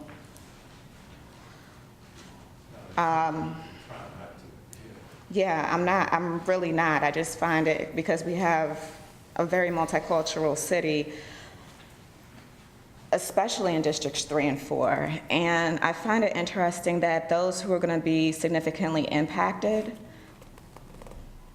are not the ones who are opposing the project. There's nothing wrong with that. I just find that interesting. To Mr. Wolfley's point about retail, possibly losing retail, I mean, that's the market. We lost the Boulevard at the Cap Center because the recession hit and all those big chains went into bankruptcy and closed. So we lost it to Crofton because their developers came in and snatched our retail. I don't see that happening within our city limits, but residents typically shop where they live, so I don't typically go to District 1 to do my grocery shopping. I do it in District 3, or I do it in Largo where I work, or Annapolis. And I saw this, and I'm almost finished, Mayor, but I really saw this in play at one of my HOA meetings, where I'm touting all the different transportation projects and road projects. That housing development is off of, near Church Road. They could care less about what we did on 197. They were more concerned about Church Road and 301, because that's what they used. So that's me just saying there are varying interests within the city, and if District 4 residents are okay with this, then I think we need to take their view into as much consideration as we would if it was a development going into District 1 or 2. I know it has not necessarily happened that way in the past, but I think we have become more, we've started listening to our residents a lot more. We have denied some development projects that's come before us, and there's still room to improve and change. But if this isn't an issue for those who are going to be the most impacted, I'm not saying let it go through, but I think we should take that into consideration as a body. And Mayor, you will be happy to know that that is my last comment. And I am done. Thank you for your indulgence. Dr. Trout. Thank you, Mr. Mayor. Thank you to my colleagues for their responses. I was going to start off by holding this letter up and saying thank you, but before I do that, let me just address just the last statements that my colleague from District 3 made, and also Mayor Pro Tem Gardner made with regard to the interest within District 4. In District 4, we've actually met with the applicants. We have a vehicle in District 4 to meet with people. It is called the Community Association of South Bowie. They have been to the board meetings at the Community Association of South Bowie. They have met. They've also met with the residents at our monthly meetings or our bi-monthly meetings. So this is the reason why you don't see a lot of, the folks in District 4 know that this is going on tonight because I've emailed them, I told them about it, and I've sent out some information that was sent out by one of our colleagues, you know, indicating to them that what's in that information is not completely accurate. And as a result of getting that information, I was at MML this past week, and so was the city manager. And I said, Mr. City Manager, you know what? We need to give something to the residents before this starts, before we start to have this conversation, so that we can clear the air and find out exactly what is true, what is not true, what is accurate, what is not accurate, what it is that we're trying to do. Hence, thank you, Mr. City Manager, for your 11 points. This is the way this was done. It was a conversation between the city manager and myself, and this is what the city manager produced. A lot of which you saw at the last meeting, because a lot of this information in here is also in the information that was disseminated at the last meeting. But-for test. But-for test was addressed. I asked this, Mr.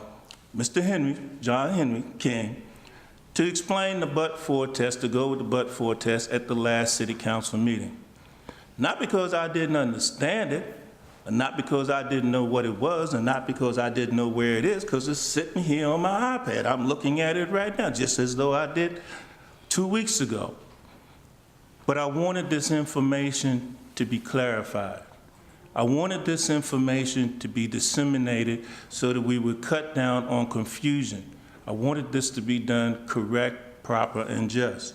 So when you talk about the but-for test, there are A, B, C, D, and E. There are 5 criteria, and you heard already before, it's our criteria. It's not the state's criteria. It's criteria that was imposed by a previous council. All you need to do is satisfy one condition. We satisfied all of the conditions except for number 1, which is eliminated blighted influence throughout the city. Now, one of the things that you've heard repeatedly, because this project is adjacent to or contiguous, let's use that word, contiguous to District 4, the folks in District 4, let me back up a little bit. The folks in District 4 are looking for a supermarket, a grocery store. There are 4 districts in the city of Bowie. Do you know District 4 is the only district that has 0 supermarkets? Okay. When you look at it, you start counting the supermarkets in all the other districts. I've been doing it. They average 2 per district. or more. I say average, you know, if it's 2.6, I'm gonna knock it down. Okay, I'm just gonna give it 2. I wanna be accurate. But we have 0. Right. Okay. So that's why you got the city manager's summary. Okay, command and control. City manager you've heard that repeatedly, at least I've heard it repeatedly. One of the reasons why you're looking at getting this project in the city is so you can have command and control. You will not have command and control over, let me put it to you this way. Stormwater management for the county is less than the requirements that we have required for the city. City requirements are much more stringent.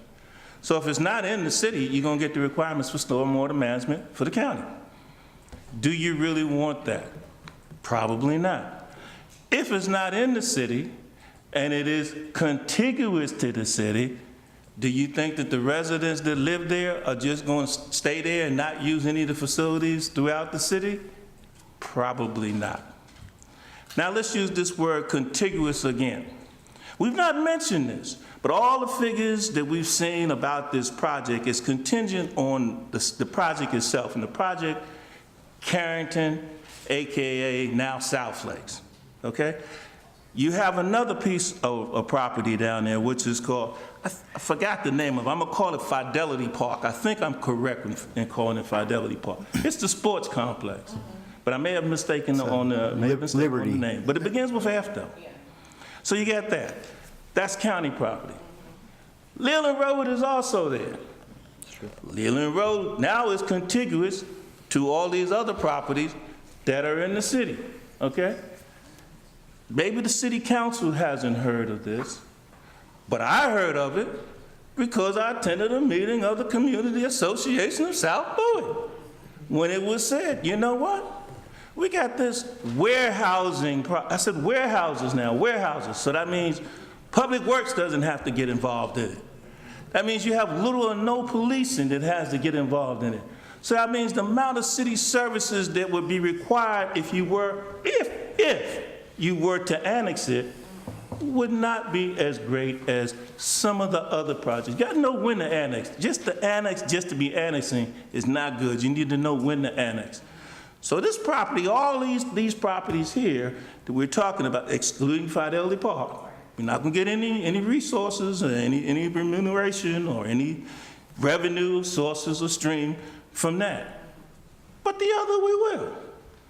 And we haven't even talked about that in the figures that we received from the city council, from the city manager, which we know we're looking good up until 2024. There's a surplus.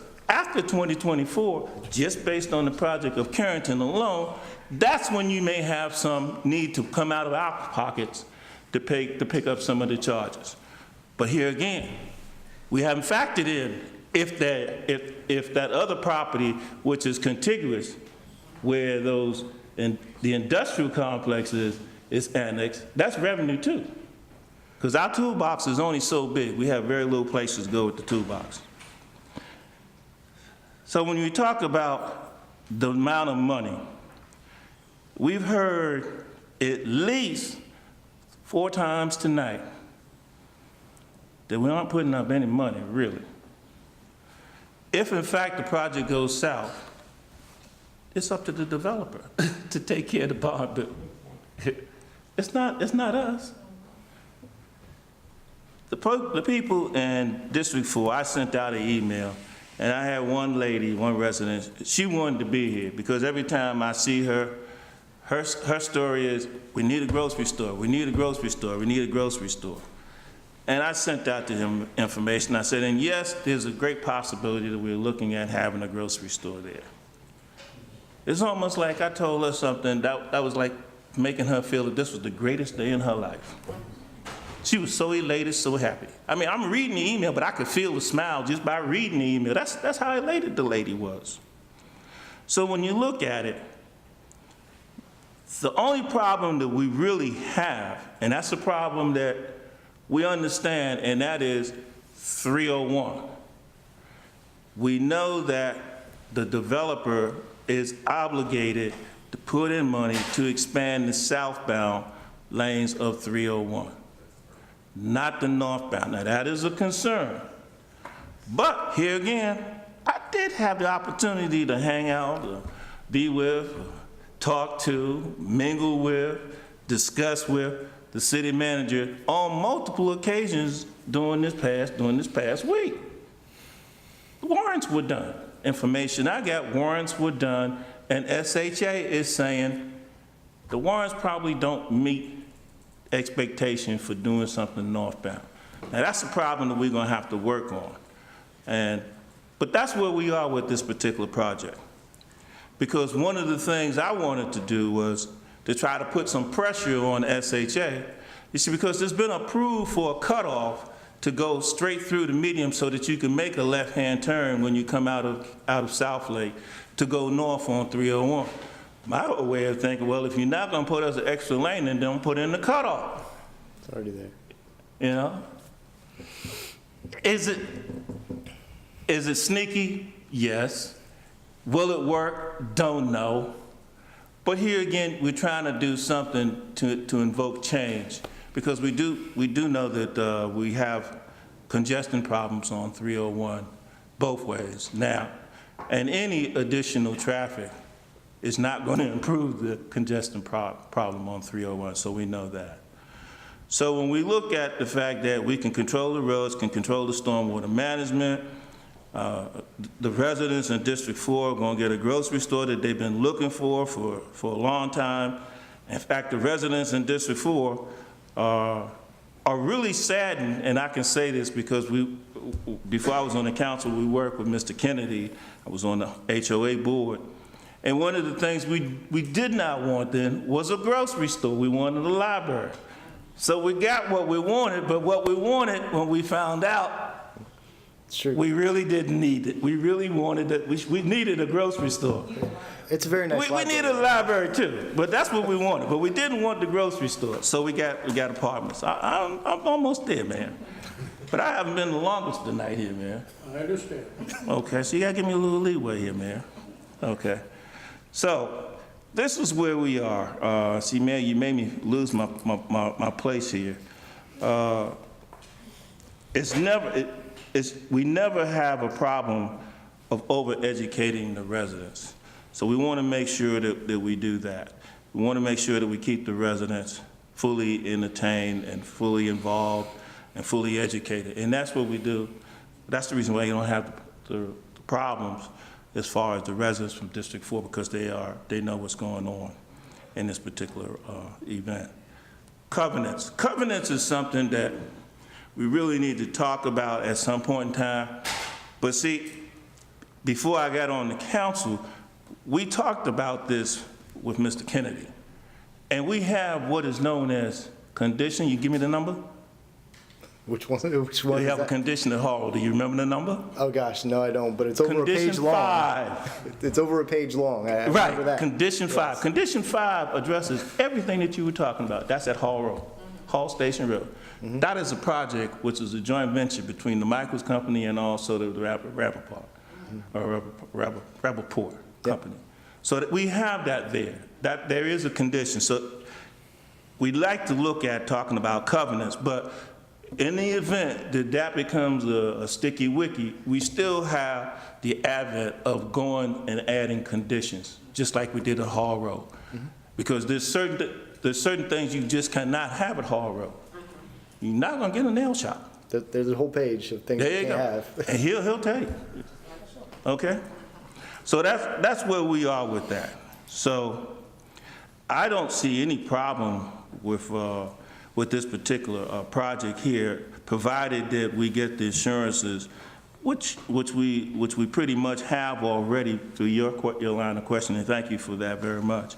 With regard to the covenants, and here now I'm injecting the fact that if in fact we can't get the covenants, then we definitely need to have some conditions, and we can number them appropriately. So with that, Mr. City Manager, what is it that you would have me do? Dr. Trout, Mr. Mayor, in order to move forward, I need for a motion and a second and an affirmative vote for this so that we can proceed with this project.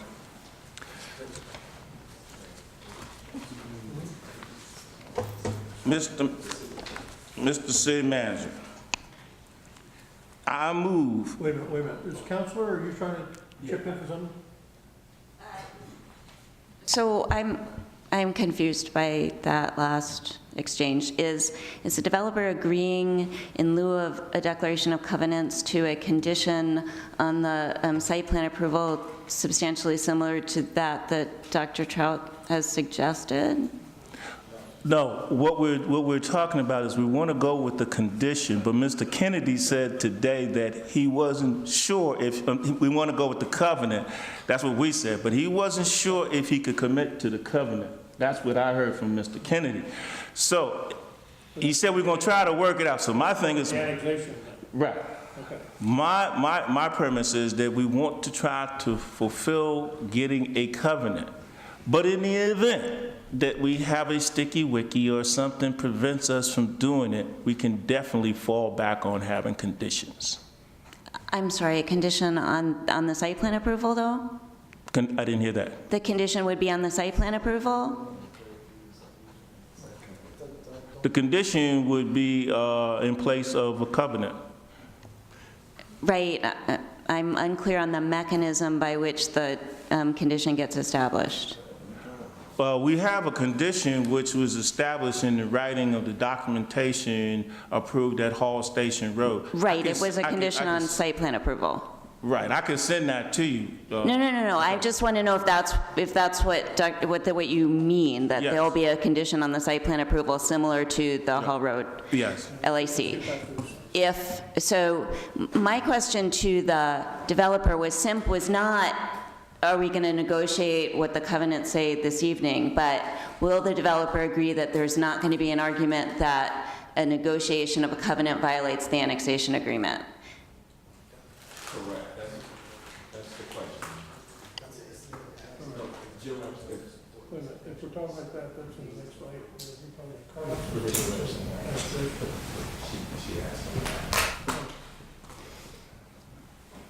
Okay, I can address that point. So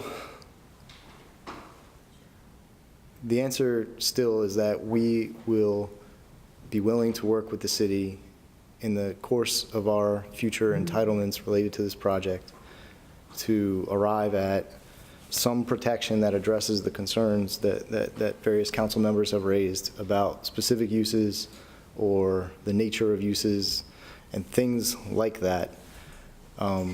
And we believe that within reason, those kinds of things can be negotiated as either covenants or conditions to approval for any type of development application, or really anything. Could be a letter agreement, could be a covenant, could be a condition of approval.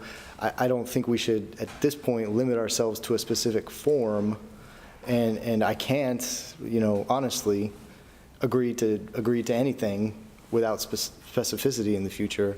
But I think the spirit of your comments is well understood and well received on our end.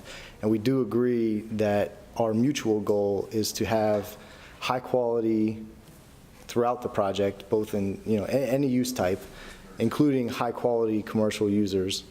And it is also our intention, and I believe your requirement, that whatever we put there does not unduly burden or harm any existing uses in the city, and we agree with that. So in principle, we agree, I believe, and I'm just saying, having gone through this on several projects, including Hall Station with Condition 5, it is better for all parties involved, not just for the developer, although I'm arguing from the developer's behalf. It's better for all parties involved to keep our options open as we move forward, since we agree in principle with what the goal is. And that we address these concepts at the appropriate time.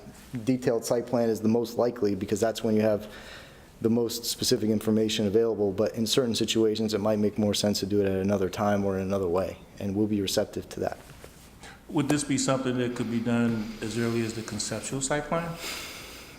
Depending on the substance of the covenant or restriction that you're looking for, yes. Yeah, let's shoot for the conceptual site plan. Sure, I mean, for certain things, we can consider it then. And I think we should just keep talking about that. We should meet about it and discuss it. Yeah. Does that satisfy the city attorney? Want to wrap up now? Okay. Mr. Mayor. Dr. Crouch, you're just, Hold on. It's a question of the city attorney. Yeah, does that? I don't think that was an answer. thank you. Dr. Crouch. She didn't like that answer. She didn't like the answer? No.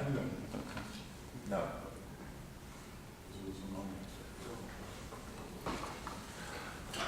The question is, you got a recommendation for approval of resolution R64, wait a minute, no, of, what's the number? R6418. Yeah, Got it. R6418, expressing an intent. You need a motion to deal with that. I move for approval of the resolution of R6418. Second. All right, moved and seconded to approve resolution R6418. Any questions on the motion? I do have one question, Mr. Mayor. On the motion? No, not on the motion. Well, that's what I need now. You got a question on the motion? Hear none, call for a vote. All in favor? Aye. I'll go down the road. Aye, aye, aye, aye, aye. No, 5-2. All right, item next. Mr. Mayor, can I interrupt a second? You know, we got about, we still got a couple hours worth of work to do. I do know, Mr. Mayor. I didn't hear you say aye myself. I have a question of the city attorney. Where you weren't happy with that answer that was given by the developer, what would you like, what would be best language for the residents or for the city of Bowie? And your I just want to, I understand that the developer is not going to negotiate the terms of a covenant or a condition this evening. I understand that. I'm not asking for an agreement on the substance of that. What I want is a clear and unequivocal indication on the record that when we go to discuss those things, that the argument is not going to be that you already have an annexation agreement and we don't have to talk about this. I think they said yes, but it wasn't clear to me. Yeah, could you approach? Thank you. Yes, we will discuss this. I'm not sure what more I could possibly agree to at this point. I don't know what you're asking me to agree to. Going to understand that to be a yes. I said yes, period. Okay. Thank you both. Thank you. Item next, resolution R7018. Mr. City Manager.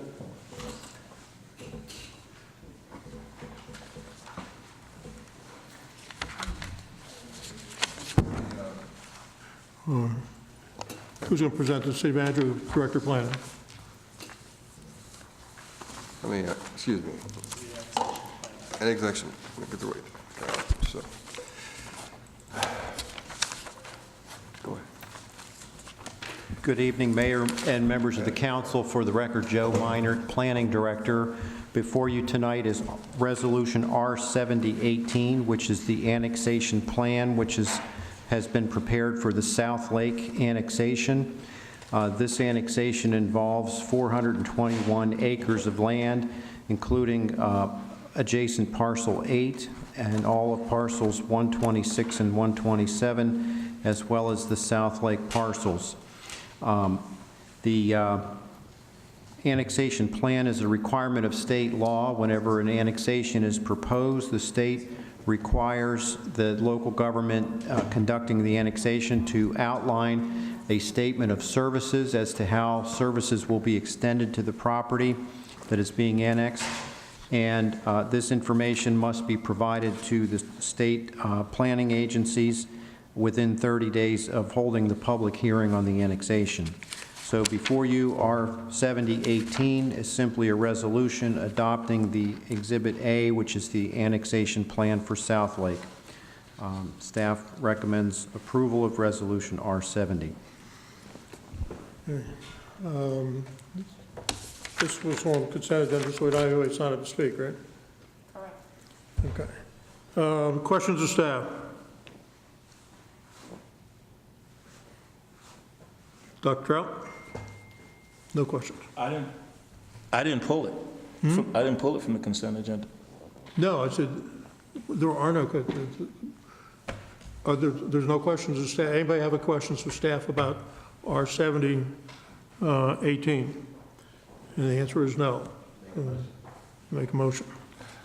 I move for the approval of resolution R7018. Second. Moved in second. Any question on the motion? All in favor? Aye. Aye, aye, aye. 5-2. All right, item 7118, which is a companion. Thank you, Mayor. Good evening. Joe Meinert, Planning Director. Resolution R7118 is a resolution involving introduction of the annexation of the Carrington, South Lake, and adjacent parcels annexation.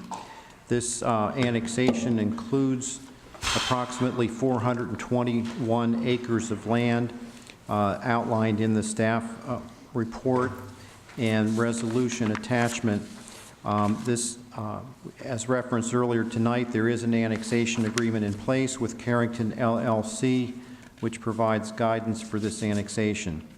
The annexation, if it is introduced tonight, would be scheduled for a public hearing on December 3rd, and the effective date would be January 17th, 2019. And so the resolution has been reviewed by the city attorney, who concurs, and staff recommends approval of R7118 for the purpose of annexing out parcels A and Carrington Center Boulevard, out parcel B of Carrington, part of parcel 8, and all of parcels 126 and 127 on tax map 70.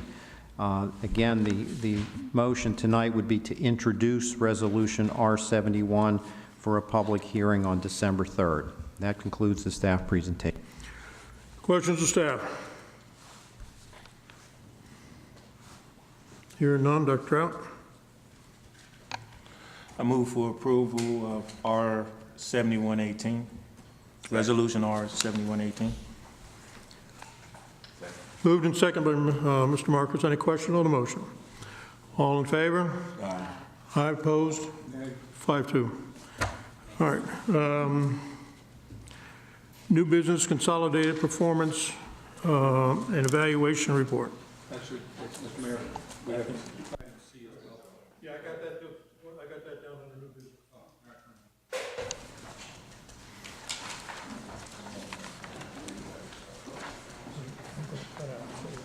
You got to do these two, and then the item C, which was exactly. It said after a bunch of other and then just go for a vote on that. Gotcha.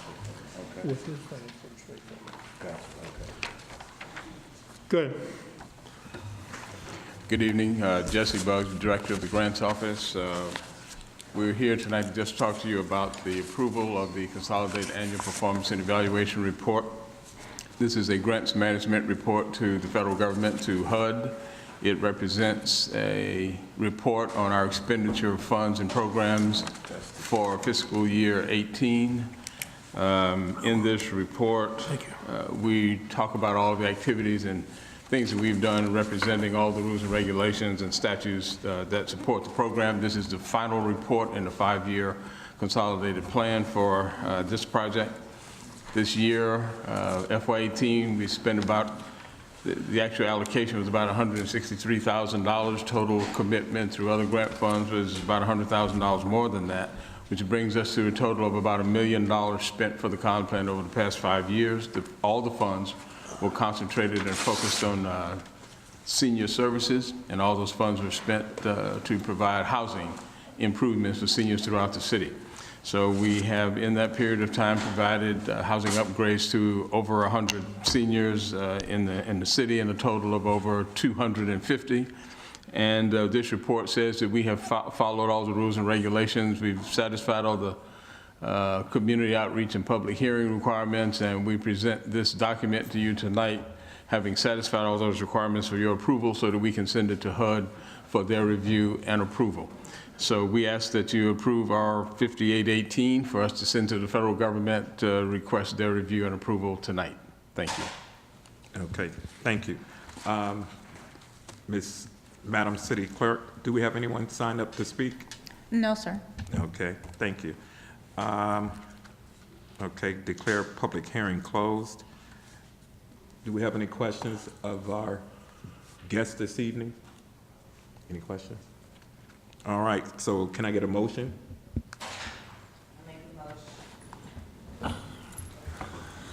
I make a motion to adopt the Consolidated Annual Performance and Evaluation Report, identified as CAPER, presented to us as Resolution R5818. I'd like to second that motion. Okay. Second by Mr. Estev. All in favor? Aye. All right. Ayes have it. All those opposed? All right, unanimous. Okay. Thank you. Thank you. Thank you, Mr. Bucks, for coming out this evening. Good to see you, my friend. Good to see you. All right. Thank you for staying so long. All right, now let's change over to our 5 men in blue, the police department update. The police chief will brief the council on the status of various matters in the police department. Good evening. Good evening, Chief. Good evening. Boy, Mr. Bugs can clear a room, can he? He sure can.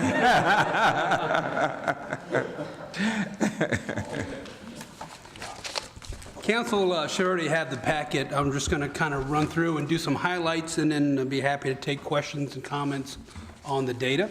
Okay. Staffing, we are authorized 67. We currently have 61, with 2 in the academy and 1 on light duty and 1 on administrative duties. I'm kind of liking cooking an officer to trying to make a wedding cake with an easy bake oven. It takes a long time. We actually lost 2 in the academy, so it set us back a little bit, but we're going through the process, trying to get some folks ready for the next round, and we have one that gets ready to graduate, I believe, November 14th. Call center updates. We currently, from year to date, call center has handled 23,084 calls on the phone lines. Average answer time is 10 seconds. So we're very pleased with the work that the men and women are doing in the call center. We do think it's added quite a bit of benefit to both the officers and to the residents. Some of our outreach efforts we have coming up. We have a drug take back on October 27th from 10 in the morning till 2 in the afternoon. We have another coffee with a cop over at the Starbucks at Bowie Town Center on the 30th from 10 to 12. And coming up tomorrow, we'll be doing a tip a cop at the Texas Roadhouse from 5 to 9 with proceeds going to benefit breast cancer research. Some of our police activities I'd like to discuss. We currently reorganized our community services unit. It was 2 separate units, community services and a directed response team. What we found was we needed to address some of the thefts from autos that we were experiencing that we'll talk about in the stats. And what we did was we condensed both of those units into one community service unit with an emphasis on problem solving and getting out in the community and addressing not only the community outreach stuff, but the problem solving for individual issues, including the theft from auto, trying to do some education. A lot of our theft from autos are still crimes of opportunity, whether you lock your doors, which some people still aren't, or you lock them and leave items in plain sight, it's still an opportunity for the theft. We did see some very quick turnarounds. Within the first week, we had 2 drug-related arrests, separate arrests for possession with intent to distribute. So we have seen some good results very early. Crime trends, again, the theft from auto, we had a very bad August in those. We actually, when we get to the stats, you'll see that we did not have a very good August at all. We had 48 incidents of theft from auto just in August alone, 19 the prior year in August. So we took a bit of a beating. We are still trying to address those issues. We also had a string of auto repair shop breaking and enterings. We had 4 of them in a very short period of time. I'm happy to say that our investigators, working alongside with Prince George's County and Anne Arundel County, were able to identify a suspect, and all 4 of those have been closed. We did have a contact shooting over on the 3600 block of Elmcrest Lane on the 10th of October. We are still trying to piece that together. As often is the case, things are not as they seem in the initial contact, but the investigators are making some headway and still actively working that case. If you look for our calls for service year to date, as of September, we have run 29,858 calls for service, already exceeding the year total from 2017. And again, that goes to the better data that we're getting, I think, because again, we're controlling all of our data. Everything that comes over our channel is us. So we're no longer trying to parse county data out of our numbers there. If we look at our crime stats on page 2, we are pretty much on pace. Commercial burglaries are up just a bit. Our theft reports are probably going to, unless we have a fantastic next couple months, our theft reports are probably going to be rising a bit due to those thefts from auto.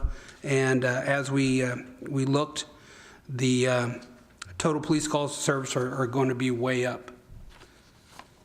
And again, I'm kind of just highlighting things and be happy to go back and revisit anything that council would like to discuss.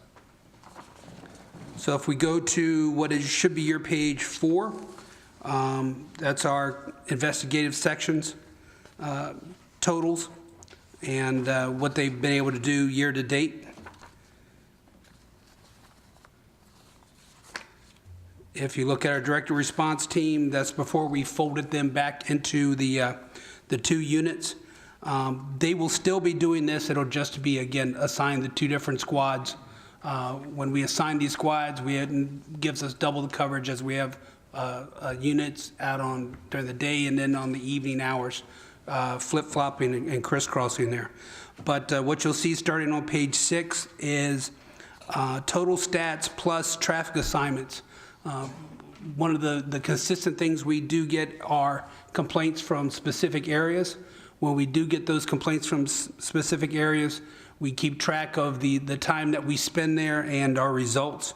So if you look at Bel Air Drive, just as the first one, we spent a total of 13.5 hours out there, made 53 stops, 12 citations, 118 warnings, and 4 equipment repair orders. If you're wondering why the warnings are so high versus citations, oftentimes a warning serves the same purpose. There is such a thing as over-policing and over-policing when it comes to traffic stops. And oftentimes a warning and an educational piece does do as much as it's effective as a paying citation. Yes? Quick question on the numbers there. The citations, and just looking, for example, at Stony Brook Drive, you've got stops at 30, citations 4, warnings 87. So how's that, what's the definition of stops? Okay, I'm trying to catch up with you, sir. Oh, I'm sorry, I'm on page Stony 7. Brook, okay. So 11 hours, 30 stops, 87 warnings, 4 citations. You can get warnings for various things. So in other words, if you have an expired driver's license, or if you have something that's a minor infraction, you can have more than one warning on the stop. So a stop is a one-to-many relationship on Correct. the warnings and the citations? Right, so there are 30 individual cars that were stopped. The total of citations, again, you can get more than one citation or more than one warning on an individual stop. Excellent, thank you. Sure. If we move to page 10, you look at our community services overview. Just some of the highlights. They participated in over 50 community family fun events. We are currently in session 5 of our Citizen Police Academy. We had an open house for our Explorers program in September. I'm very happy to say that the Explorer program is up and running again and very robust. We have about 22 Explorers currently in there, I believe. In fact, I was just with them on last week, Thursday, and they're a really, really good group of young folks. And if you just continue back, you'll see some of the upcoming recent past events and upcoming events that we have coming up. If we move to page 13, just kind of touch on our training a bit. The first couple bullets will give you an idea of just how much training we do and how much training Sergeant Wall and MPO Welsh complete. So we did 235 hours of firearm training, 40 hours of firearm maintenance, 679 hours of tactical and in-service training. And you'll see some of the things that we covered. In addition, they also have been out in the community teaching the civilian active shooter training. It's an update and a little bit more of a proactive version of run, hide, fight, where we're denying access to folks to an active shooter. They've done it outside to outside organizations. I know they were over at St. Matthews, and they're currently working their way through various city departments offering that same kind of training. One of the things that we look at with the training is the easiest way to reduce your liability is through robust training. And it not only helps the officer engage and be safe, but it also does significantly reduce our liability as a city.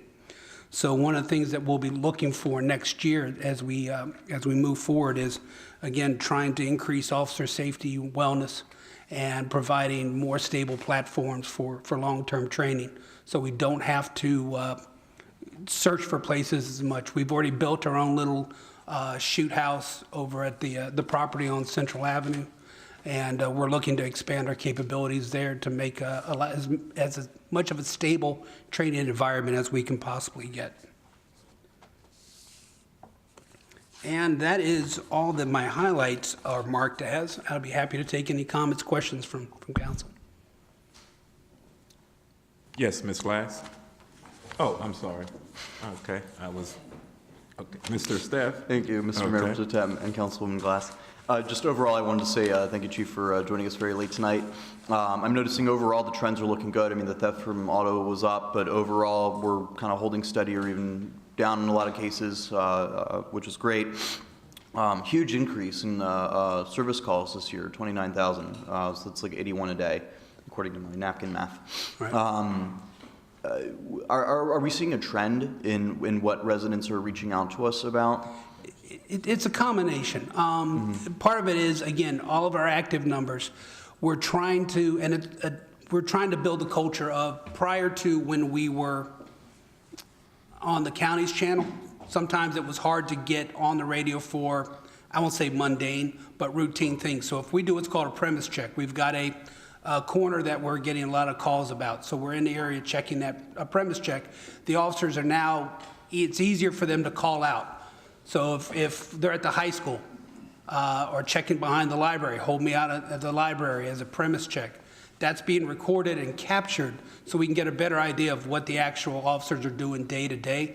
So when it's calls for service, that's self-initiated as well as residents' calls. So that number in the increase shows the amount of proactive stuff and proactive self-initiated things that the officers are initiating is now being captured into our calls for service, where they may or may not have called out with it prior to that because of the amount of traffic on the channel. Gotcha. The last time you joined us for a late evening and spoke, we were talking a little bit about the survey that you guys had concluded a while back. I just wanted to know, a little time has passed. Are there any major takeaways or themes that you guys got from the survey responses you had? And is there any way that you're thinking differently about, either your relationship with the community or your priorities in serving the community? The biggest takeaway we got was some lack of follow-up on our part. So that had to trickle down to the officers, and we had conversations about just reaching out. Even if you're reaching out to say, I'm reaching out to say I don't have anything to say. If it's just a matter of, we say we're going to follow up, we may not have any leads. It may be one of those things that it's just, there's no witnesses, there's nothing to go on, but the residents still want some follow-up. So one of the things that the biggest takeaway we got from that survey was some deficiencies or some areas that we could improve upon was with some of our one-on-one follow-up with the residents. I really appreciate you sharing that candidly, because it tells me you guys are listening, which I know that you are, and I really appreciate that. So just closing the loop, it sounds like, on something. I, too, frequently don't have answers for constituents, but they just like to hear back. Exactly. So I definitely We all do. understand that. We all do. That's all I have, gentlemen. Thank you so much for continuing to run a great department. I was really excited to see you just mentioned it, and I forgot the name of the youth program you guys have. The Explorers. There you go. Saw a large group of them at COP for a Day, and I was really excited to see that program's doing well. So I appreciate your continued excellent work doing outreach, and I'm sure we'll have more to talk about in the near future. Great. Thank you, sir. Thank you. Thank you, Mr. Steph. Ms. Glass? Thank you, Mayor Pro Tem. First of all, thank you for coming out. Thank you for staying this long, because it's late. So I will be brief, but of course, thank you for everything that you do. It's become more and more real that you all put your lives on the line whenever you put on that uniform and leave the house. And so I want to say thank you to you and to all of your officers and civilians, because you all do an amazing job that really keeps us all safe, sometimes even from ourselves. Thank you. With that said, in August, with the rise in the auto thefts, was that part of maybe a string or a combined group of events, like they hit 5 cars in an apartment complex or something? Or was The theft from auto, again, they are clustered. Okay. They usually don't sprinkle around. They find one little block to just go down and pull on handles as they go down the street. So they were clustered in August. Okay.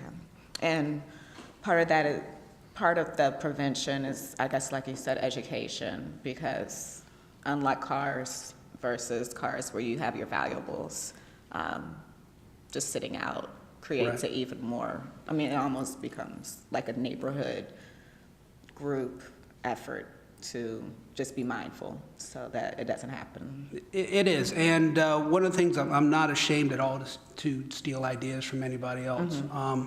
And one of the things the county was having a huge problem with it before, and they really pushed the education piece. And that's something that I think, along with what we're doing with the community services teams, we need to maybe use our social media outlets. I know that we try to do the 9 p.m. routine, where we send a tweet out to make sure you're locking your cars and things like that.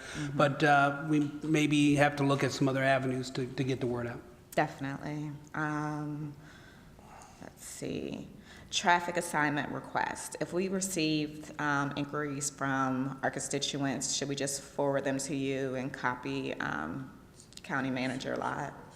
You can forward them to COPS, C-O-P-S, at cityofbowie.org. That is the dedicated email address for the community services teams. Okay, perfect. And there's also the online that you can do a service request through the portal, the Civic Plus portal on the website. Okay. And we also monitor that. Okay, perfect. Wonderful to hear about the Explorers. That's something that I always advocate on the county level for. So it's great to hear that the City Explorers program has so many young people, and that we're starting to have more young people involved in going into law enforcement. So kudos to that.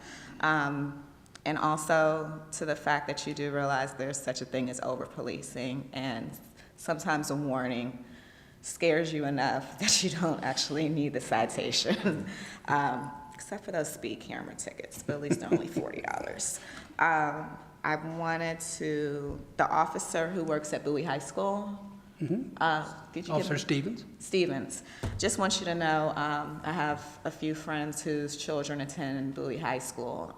There was the senior prank that was just a senior, seniors, they're still teenagers. But I heard that from parents and students that he did an amazing job, and it wasn't just a one-time thing. He's a great resource at the school. and the kids feel safe going and speaking to him. And so I mentioned the last time you were in front of us, the whole officer smiley kind of thing, building that trust at a younger age. And I just want to give kudos where kudos is due, and he is doing a phenomenal job, and he's doing great even with follow-up. If he knows, I had a friend's son who was threatened, and stupid kid stuff, but the officer followed up with him a couple of times just to make sure nothing happened after school and that he was fine in school. So I think that's just going over. It's the job, but it's also going over and beyond, and I just want to give him kudos for that. Thank you. And last but not least, questions. So we had a constituent come in, I believe, 2 meetings ago regarding Elder Oaks Boulevard. She lived in the Covington section. I know you all were following up on that, but then unfortunately we had a shooting incident there. What are we doing for those residents, and That what was kind of also- communication? Remember the 2 possession with intent to distribute arrests? Yeah. That was that area. Oh, okay. So one of the very first missions for the community services team was to work that area and find out what was going on and spend some time and put some boots on the ground in that area. Wonderful. And we will continue to do that. Thank you so much. Just one point about that. Deputy Chief Preston and I and several of this community services team, we actually went to that area to make sure that we understood the lay of the land. Yeah. And the lady sent us some photos showing how some of these young men chose to loiter instead of go to work and disrupt that great neighborhood. So we're on that one. Were they residents or? One of them was. One of the ones that, I don't even know if I can ask you this in public. There was a forum. residential connection to it, but the other group of guys were from elsewhere.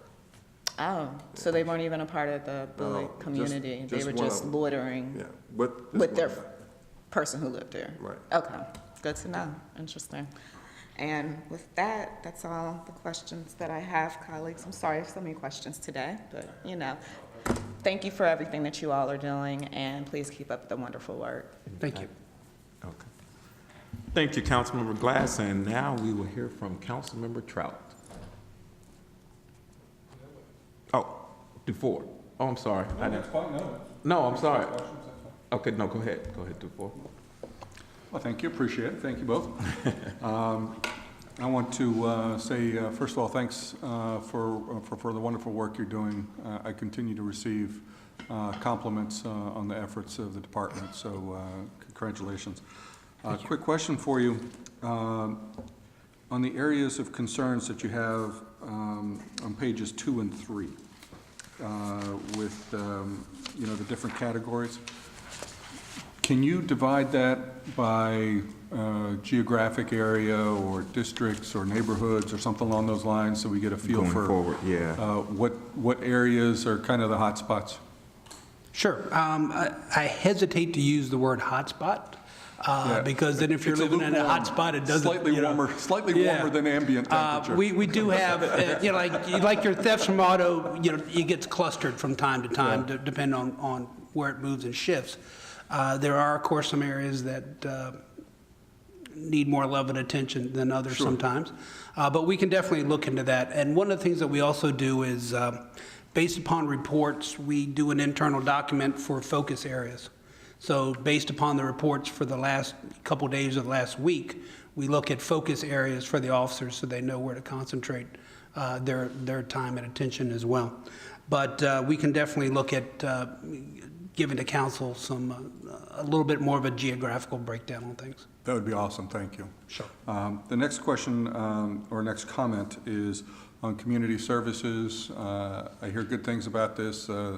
The officers that you had come out that help with the parades, with the 4th of July and other activities, it goes over great, and I think it does help to build relationships. And when someone feels they need help, I think they'll feel more comfortable reaching out. So I think you're doing great work there. Auto theft, just to kind of direct the experience.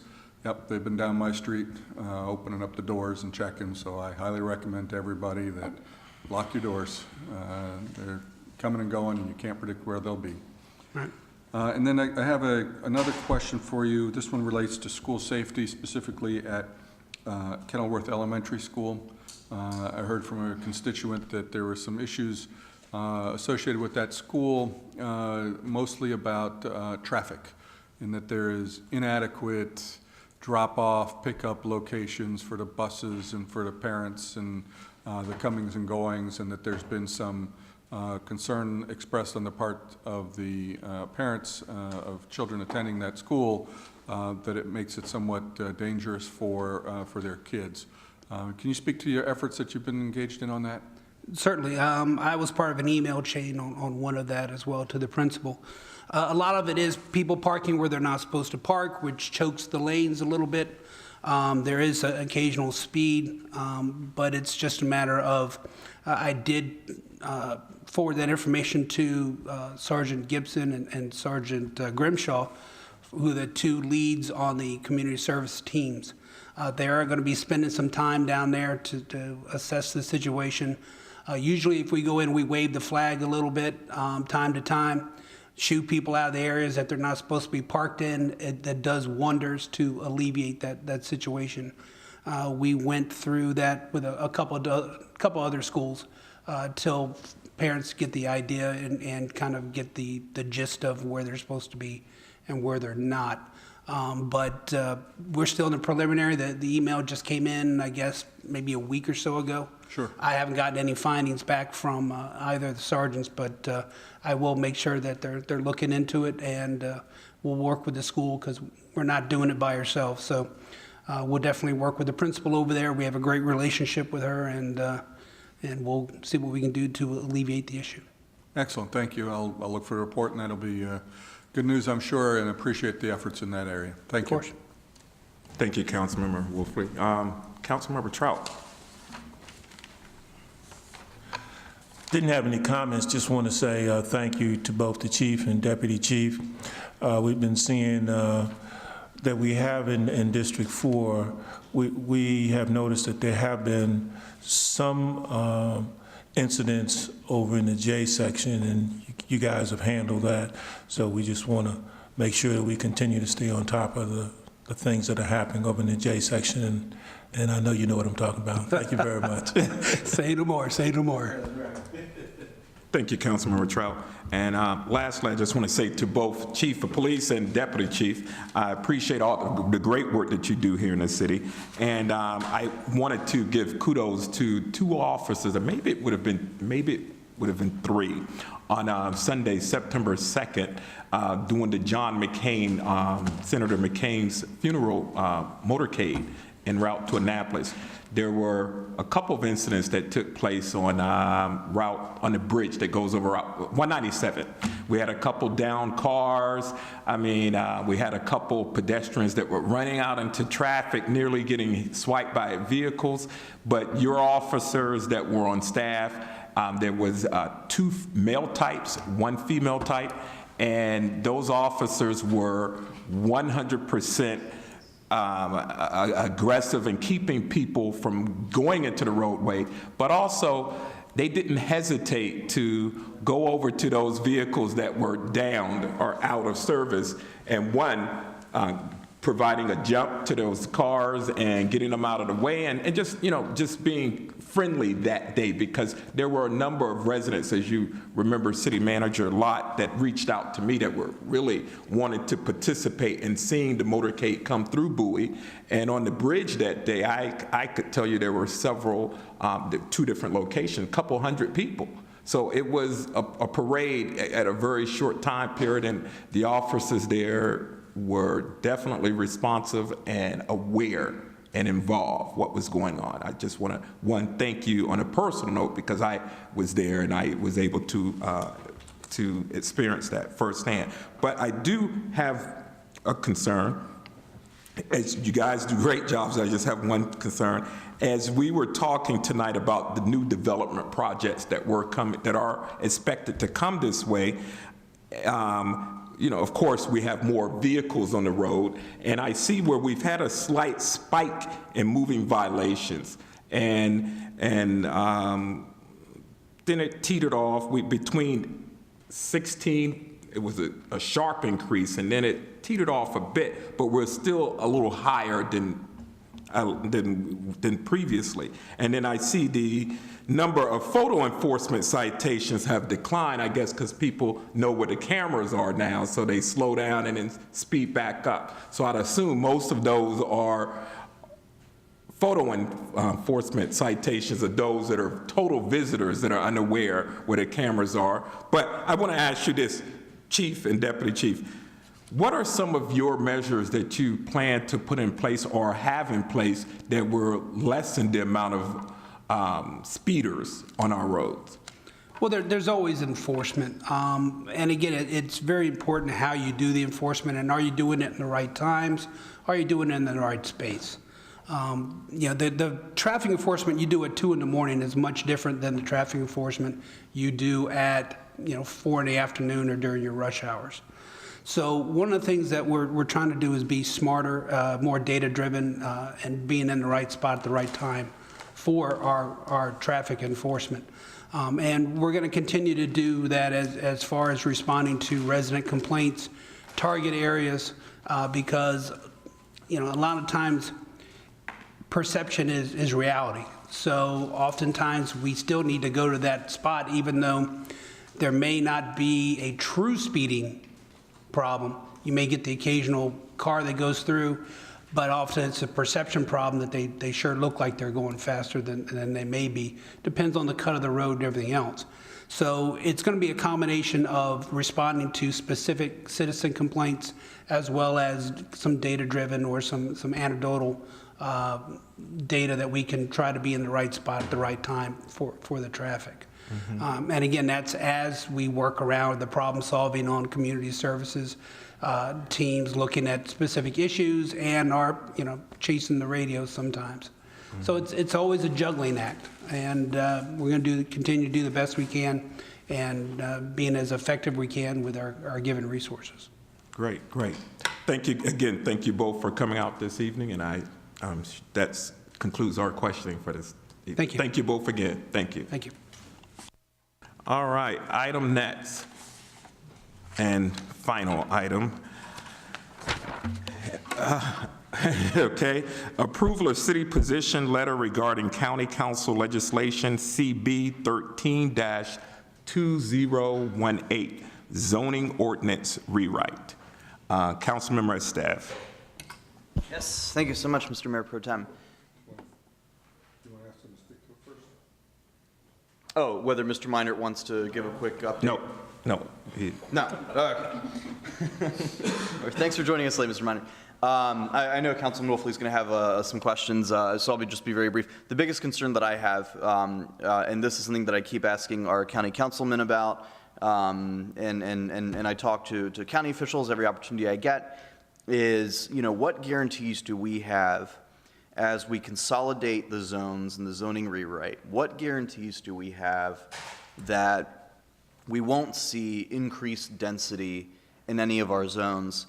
And I get nervous because the sum of the answers that I get is that there is no guarantee, that we're just reducing, the number of zones that are out there, but that, and I've been told, in kind of beating around the bush language on many different occasions that, well, in some cases, calls will have to be made about, exactly what it's going to end up looking like. So that's just the biggest question that I have is do we have any sense of safety that we're not going to end up with higher density zones as a result of the rewrite? Well, Councilmember Estev, I would answer that by saying that Park and Planning has told us all along that they're trying to create the new zones that essentially match the same densities as existing zones. And so when they do the county-wide map amendment, for example, the R55 zone will be put into something called R65 or something, RSF, single family. So there won't be any, it'll be a one-for-one change. And so for the most part, most parts of the county aren't going to see any real change. from density standpoint. Council's made this point in several letters that we've made, that we've sent in, that the comment that you all care about is that it appears as though the densities are too high in some zones. So we've repeated that comment as often as we could. In some zones, there will be an increase in density, especially around the metro stations, in the activity center areas. The new zoning ordinance is more generous in terms of density. It's also more generous in terms of allowing multiple uses. So you might be able to have, for example, residential use in the commercial zone where you haven't been able to do that for the most part in the past. So, you know, we've made the comment that it's council's policy repeatedly. The county seems to be moving in this direction of trying to be a little bit more generous in the areas where they want to designate and concentrate the growth. But for the most part, countywide, the zones are going to be a one-for-one transition, and there won't be much of a density increase. I appreciate that. In Bowie specifically, do we anticipate any areas where we will see increased possibilities for housing where none currently exists, or increased density where density is currently lower? And I'm thinking in particular about the Bowie Town Center and the kind of more central places. Well, the answer would be yes. You would see that in the areas that are, the proposed zone would be the CGO, Commercial General Office, which is where they want to, the county wants to allow for a mixture of uses, including retail, including office, and including residential, so that you will see more of a true mixed use and more of a compact vertical type development in the future. All right. Okay, I'm just going to give a deep sigh and leave it at that. I understand that a lot of this is going to be essential in the near future. Sears just closed. You know, we're going to be dealing with, you know, having to look at redevelopment. We've talked about all this before, but yeah, we're on the precipice of dealing with all sorts of exciting new challenges, and this is going to be one of them. Anyway, thank you, Mr. Minard. I appreciate your staying with us for a late night. Thank you, Mr. Staff. Mr. Wolfrey. Okay. Thank you. A couple quick questions. Can you speak to the overreach that was mentioned in the letter by Park and Planning? Yes, that's the letter that I drafted for the public hearing, which is going to be on the 23rd of October. And it would be our recommendation that you make note of that in the earlier drafts of the zoning ordinance, what they call the rewrite, there were sections that tended to give the Park and Planning Commission or the planning director more decision-making authority than is really currently authorized under the state statute. And this came up time and time again in the county council's review, where on one hand you have the Park and Planning Commission, which is the planning agency, and then you have the county government, which is in charge of implementing planning and zoning, and they're seeing that the draft that was prepared by the consultant and approved by the Planning Commission in a lot of ways was what we said in the letter, overreaching in terms of creating a regulatory scheme that really the county council staff felt was not authorized by the state law. And so that came up in the work sessions, and I believe that it was valuable input for the city council to make in your position statement for the public hearing. Excellent. Thank you. And the next question I have is on fences. Can you speak to how that's addressed in this future zoning? I think the biggest significant change that would benefit residents of the city is that the zoning ordinance is allowing, and it's through direct input from the city on this during testimony in the hearings, allowing in-kind replacement of fencing. So in other words, if the county has created some more restrictive regulations, such as fence height on corner lots, they also have a standard that says that the finished side of the fence has to face out rather than in. If a property owner has a fence that already has an existing characteristic to it this amendment would allow, or this zoning ordinance rewrite would allow the homeowner to replace the fence in kind with a newer fence without having to go through a variance process. So it does streamline the process for the homeowner, and it does eliminate a lot of extra hassle for those people. Thank you. I'm delighted to hear that. As you know, we've got a lot of folks that have had issues with fences over the recent years. Another question for you. Can you provide a list of all of the properties that are, shall we say, in the realm of commercial or redevelopable properties? I'm thinking along the lines of Jesuit property, the town center, and things like that, that this zoning change will affect. You mentioned earlier that there's the metro and activities areas will allow for greater density. Can you list out for us and provide a list for us of the areas in the city or right around the city that are subject to that risk, to that threat of greater density? Well, I could certainly try to prepare something. We don't know exactly yet what the zones are going to be, but what they've told us is that, the districts that they're coming up with, that it's their intention when they do the countywide rezoning that it's going to be a one-for-one change. So we can point out, for example, I mentioned the CGO zone. Mm-hmm. The CGO zone is the equivalent or the closest equivalent to the CSC zone. So all of our older shopping centers are zone CSC.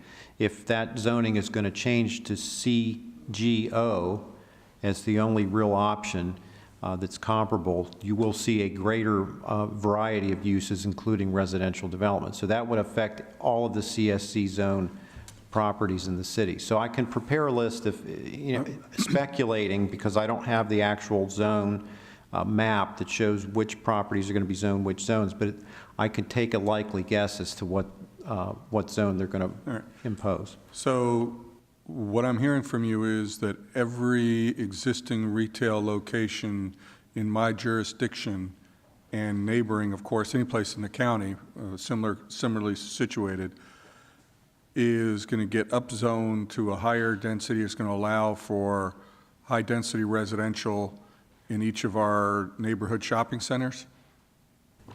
Well, it will allow a variety of uses. Some of the shopping centers that are in the CSC zone, that are in designated master plan activity centers, already have, such as at the Bowie Marketplace, they already have the high density of the multifamily use which is allowed currently. So what this will do is it'll allow a wider range of residential as well. But so the answer is that, yeah, is it that I'm going to see a lot more? Most definitely, yes. And is there any alternative to that? I think when the zoning map effort begins, I think that'll be the opportunity to really assess whether the zoning on pieces of property are actually the appropriate zone. We're also going to have the master plan of Bowie being looked at the same time, so there will be an opportunity to set maybe different policies for a particular area, and then the zoning would follow. So it's a process that we're going to have to pay very careful attention to as we go through it, but until the map comes out, we really don't have anything to react to.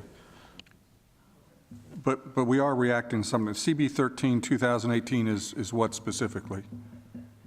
It sets up, it's the zoning ordinance rewrite. And you've been briefed on it multiple times by park and planning staff. I think they've been out here total 3 times over the past 2 years to tell you about what's included. It changes the zoning categories that I mentioned. They set up new districts. They address the table of uses and try to modernize that. There's new regulations, new performance standards, things similar to your development review guidelines they're going to now put into the zoning ordinance. So it's really bringing the old zoning ordinance into the 21st century.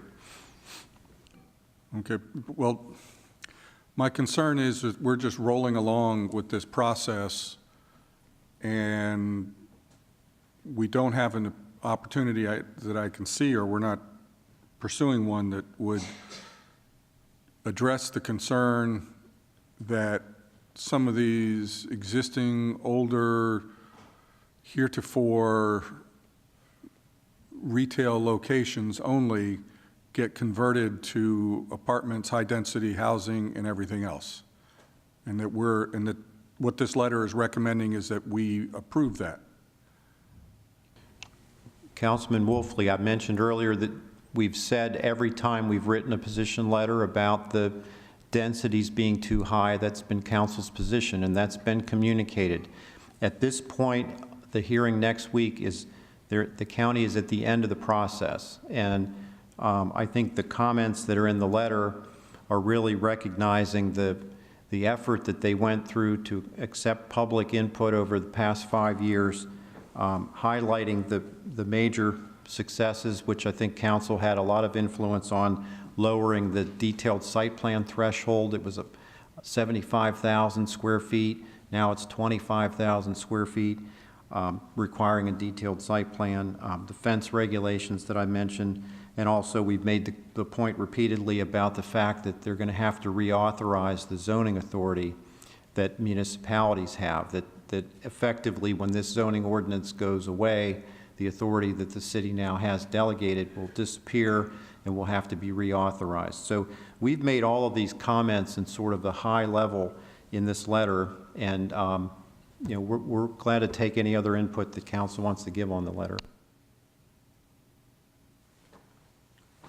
Yeah, I'm really concerned about the level of increases here. And I don't know, that it just seems we're blindly moving forward and endorsing this proposal, which I don't think is a good idea.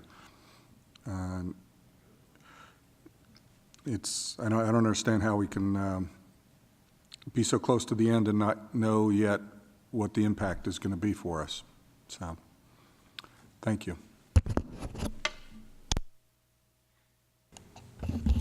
Thank you, Mr. Wolfley. Thank you, Mr. Minert. Madam Clerk, is there an action required on this particular item tonight? Yes. I just need a motion to approve staff sending the draft letter to the county. Okay. All right.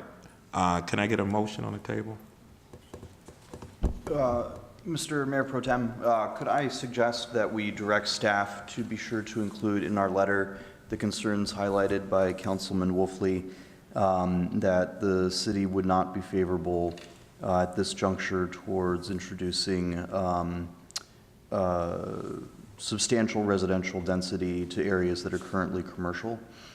Personally, I'm okay with some residential as we look at future redevelopment, but I think my concern, and I suspect this is probably what Councilman Wolfley's worried about, is just kind of the dropping of shoebox developments wherever a Sears currently exists, hypothetically speaking. And I wish there's some way that we could reflect exactly that concern in the letter that we send. Mr. Minert, do you have any thoughts on that? Well, I wanted to say, so Mr. Wolfley, for instance, an example would be, as Councilmember Steves mentioned, not putting residential where we currently have commercial.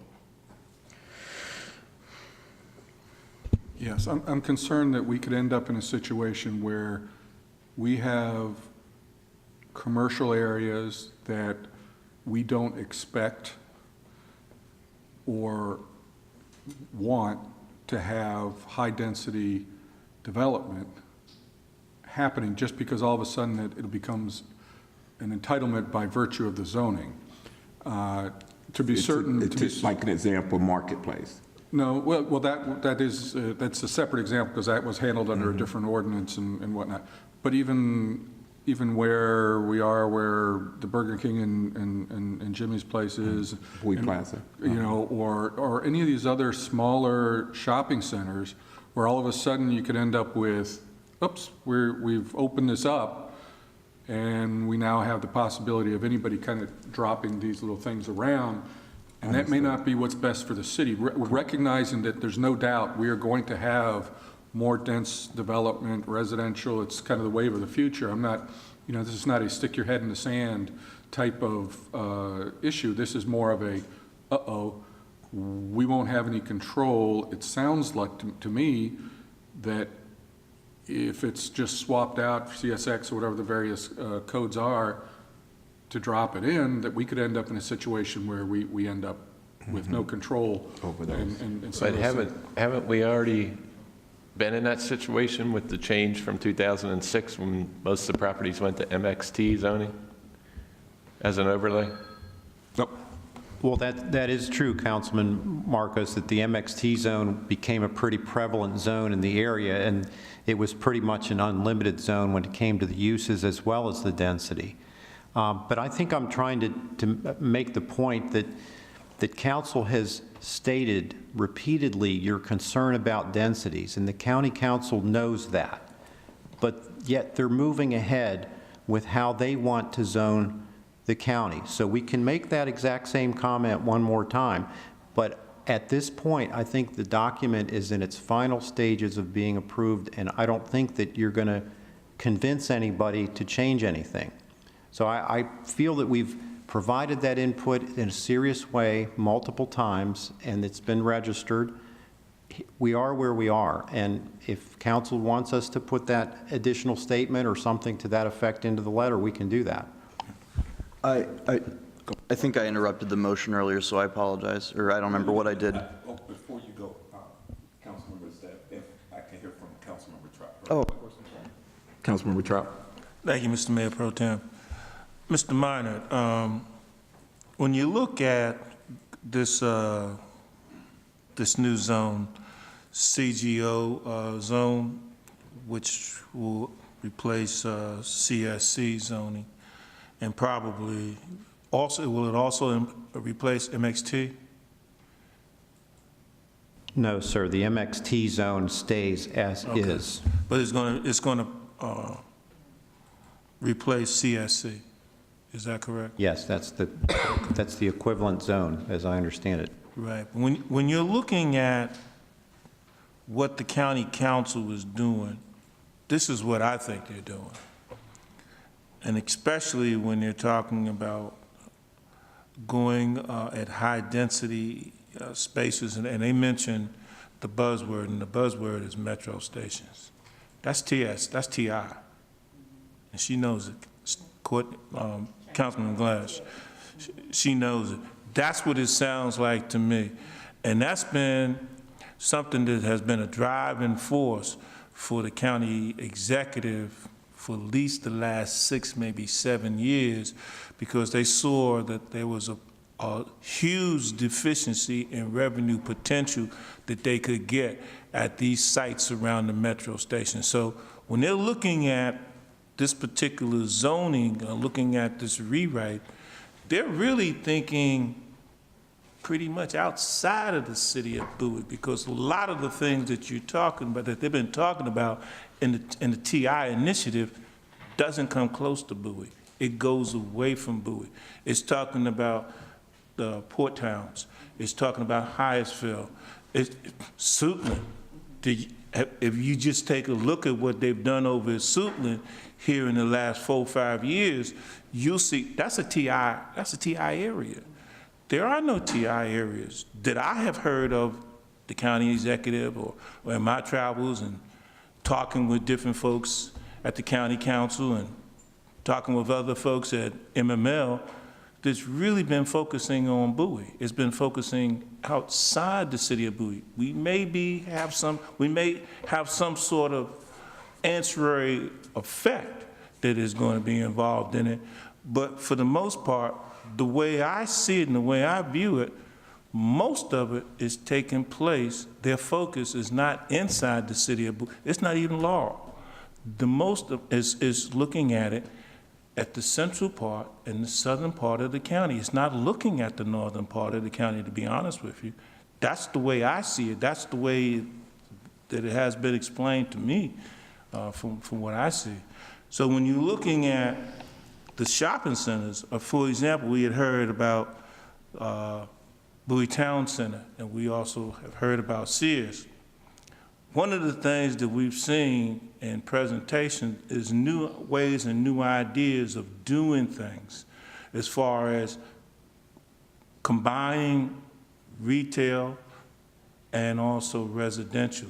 And you see that model throughout Washington, D.C. And what am I meaning? I'm talking about the fact that at the lower level, you see retail, but on top of retail, you see commercial.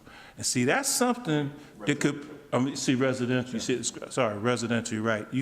That's something that could possibly be something that would be in the distant future for somebody to think about at Bowie Town Center. And that might not be such a bad idea, because one of the advantages of doing that is you already have your clientele built in to support the retail. And that's the reason why they were doing that. That's the reason why they went to the new changes, because we've seen changes through shopping, be it the internet, and also free shipping from various distributors. So you saw a wave of going away from the physical store, and things were being bought online. But now you're getting ready to see a new transition of going back to the physical stores. And this has really started in New York. Amazon has a high-priced store that they're putting in New York. Well, they've already started it. They opened it up in New York City. And it was aired on the news a couple of weeks ago, and one of the news correspondents said adequately, wait a minute, you got rid of the box stores, and now you're becoming a box store. So, so those are some of the things that we're going to be seeing in the future. So we want to be very careful that we're looking at everything and having some futuristic thoughts on the decisions we make today, is what I'm saying. Thank you, Mr. Trump. And can I have Ms. Glass again? Yes, Ms. Oh, thank you. I thought you were going to say, no, you can't speak anymore.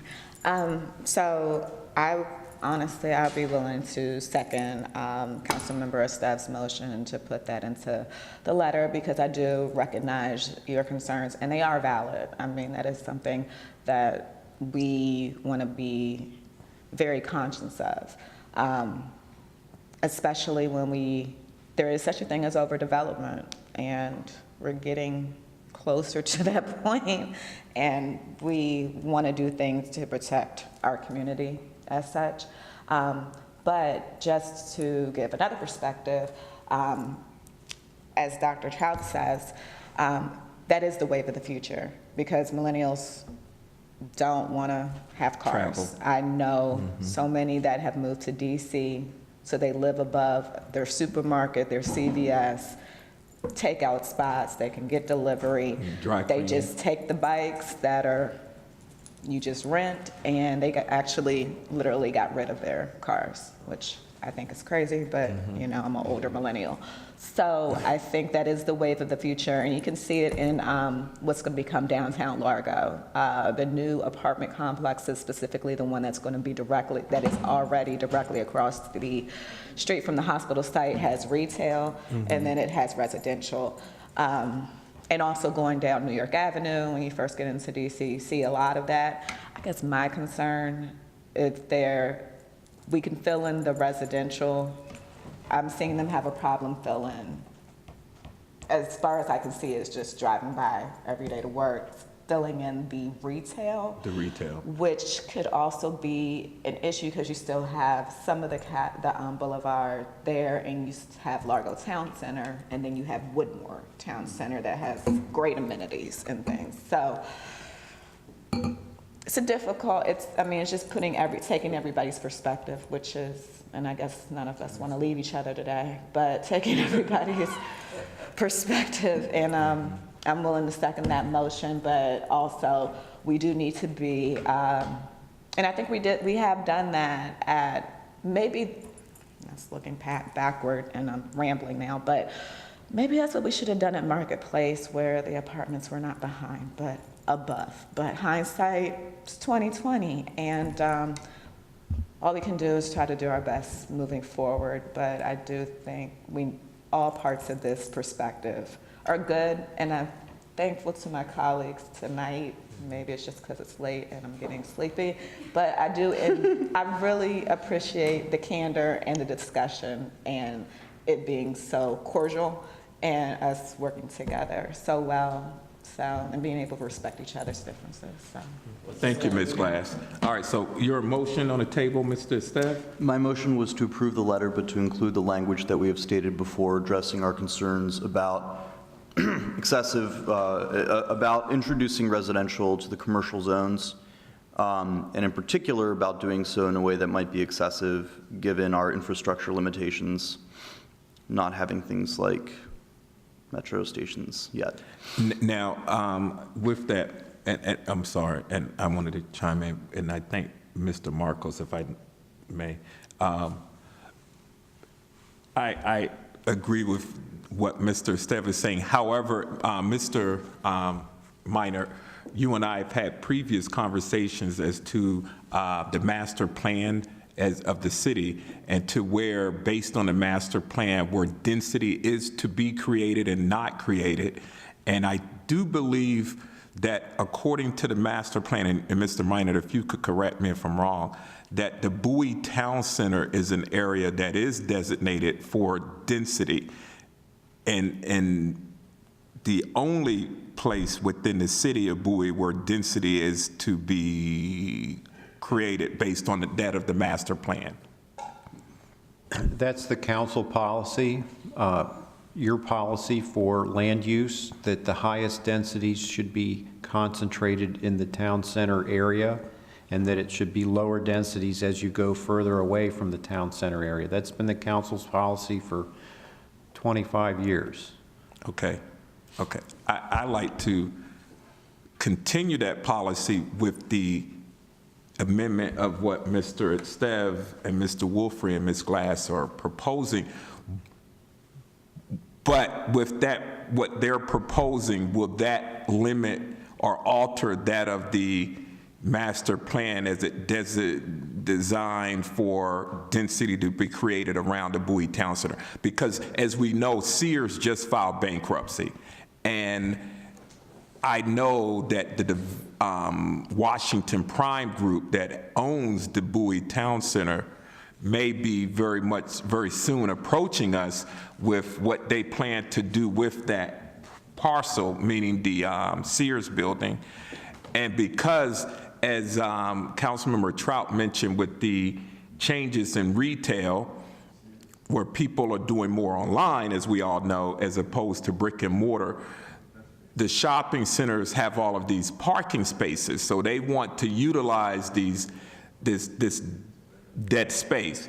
And at the Bowie Town Center, you know, you're going to have that as that big space of the Sears building, and I understand that owner may want to erect an apartment building, and I don't want to box us. And I was not supportive of marketplace apartments, and I can tell you this. I've met with David Iannucci, Larry Hintz, the Prince George's County Economic Development Corporation, who all stated to me that I was incorrect on my support of marketplace. And I said to them, I don't necessarily work for the county, I work for the residents of Bowie. But in their explanation is what Councilmember Trout was saying is that we have to create density at the shopping centers, or we're going to have shopping centers that look like Largo Town Center. And that is what I don't want to see happen here at the Bowie Town Center, because if you go to any of the other locations around the region, for instance, Wall Chapel, just up the street there in Crofton, or Crofton, Wall Chapel, you see there at all of the shopping centers there, you see density of residential apartment units. And those shopping centers, be it that it's new, you know, people are typically attracted to what's new and shiny, but still, it is those residential units are feeding that shopping complex. And my concern is that we would have that occur at the Bowie Town Center, to where we have stores that look like the Largo Boulevard. That is, I'm in agreement with you as far as Marketplace, the shopping center, which is Free State, across from Marketplace. I agree with you there, but I'm a little different when it comes to the Bowie Town Center. I think that's a different zoning. Okay. That's MXT, is it not? Correct, it is MXT. To answer the question about the Bowie Town Center, the zoning is MAC, Major Activity Center. It already does allow high-density residential. That's right where we would want to see that type of development. So this letter would not affect that. Right. Okay, then that's what I was asking. The concern is really a master plan type level of a comment. So when we get into the update of the Bowie master plan, those are the types of inputs that are going to be really important to have those discussions about. But the current effort to rewrite the zoning ordinance would not affect what you're talking about. Okay, and then I would, with Ms. Glass and supporting that, Mr. Steff, I'm supportive of it as well. Yes, Ms. We haven't had a second yet, so. Oh, Ms. are you Glass good? seconded. Ms. Glass seconded. I thought there was, I haven't heard a second. I heard, I'll be glad to second. Okay, so Mr. Steff, would you reintroduce your motion, please, sir? Where am I? Who are you people? Exactly. My motion is to support the letter with the instruction to staff of the planning department to restate our language expressing our concerns. Mr. Meinert is nodding in agreement. You know exactly the language that I'm referring to. We're all set there. Excellent. That is the motion that I'd like to make. Second. Second by Ms. Glass. Call for the question. Second. Okay.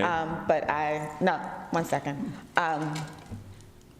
Okay, number one, Bowie Town Center doesn't need any more apartments around it. We have enough. We are District 3 is a high-density area, just for the record. We have all the senior housing. We have all the apartments except Marketplace. We just need the type of retail and restaurants that are going to draw people out. And although we don't want necessarily a Largo Town Center, let me tell you now that we've moved, the CAB's moved over there. They do a great business. Okay.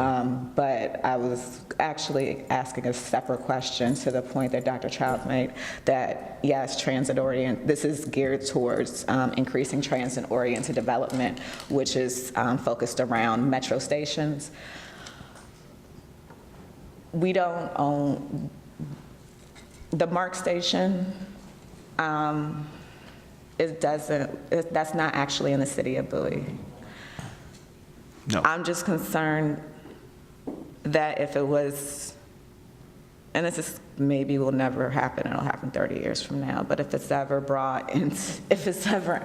if it's ever annexed into the city, we wouldn't want to shoot ourselves in the foot there, because that could be a good place for some type of development and residential, especially having a college right If there. I could jump in, Mr. Mayor Pro Tem, as an answer to that question on the motion. You're fine.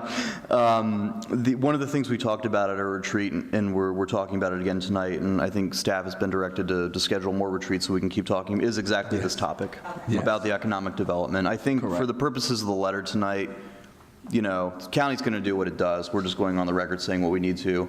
But as far as that exact conversation that Councilwoman Glass brings up, it's 100% correct, Dr. Trout. Well, everyone's on the same page, I think, in that regard, and we'll continue having that conversation for sure, more granularly.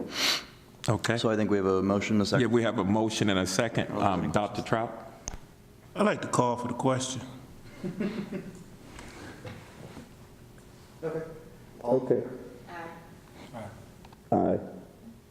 All opposed? 6-0. Motion passes. Oh, so it's, okay. All right. Councilmember Trout. Motion passes. Thank you. Mr. Mayor Pro Tem, are you calling on me to introduce a motion? I'm calling on you to close us out for That's why I'm asking. Yes, sir. I move for adjournment. Okay. Good night, everyone. Okay, can you take a vote? Can you take a vote, like all in favor? All in favor? All opposed? Hey, that's your job. Zero. Okay.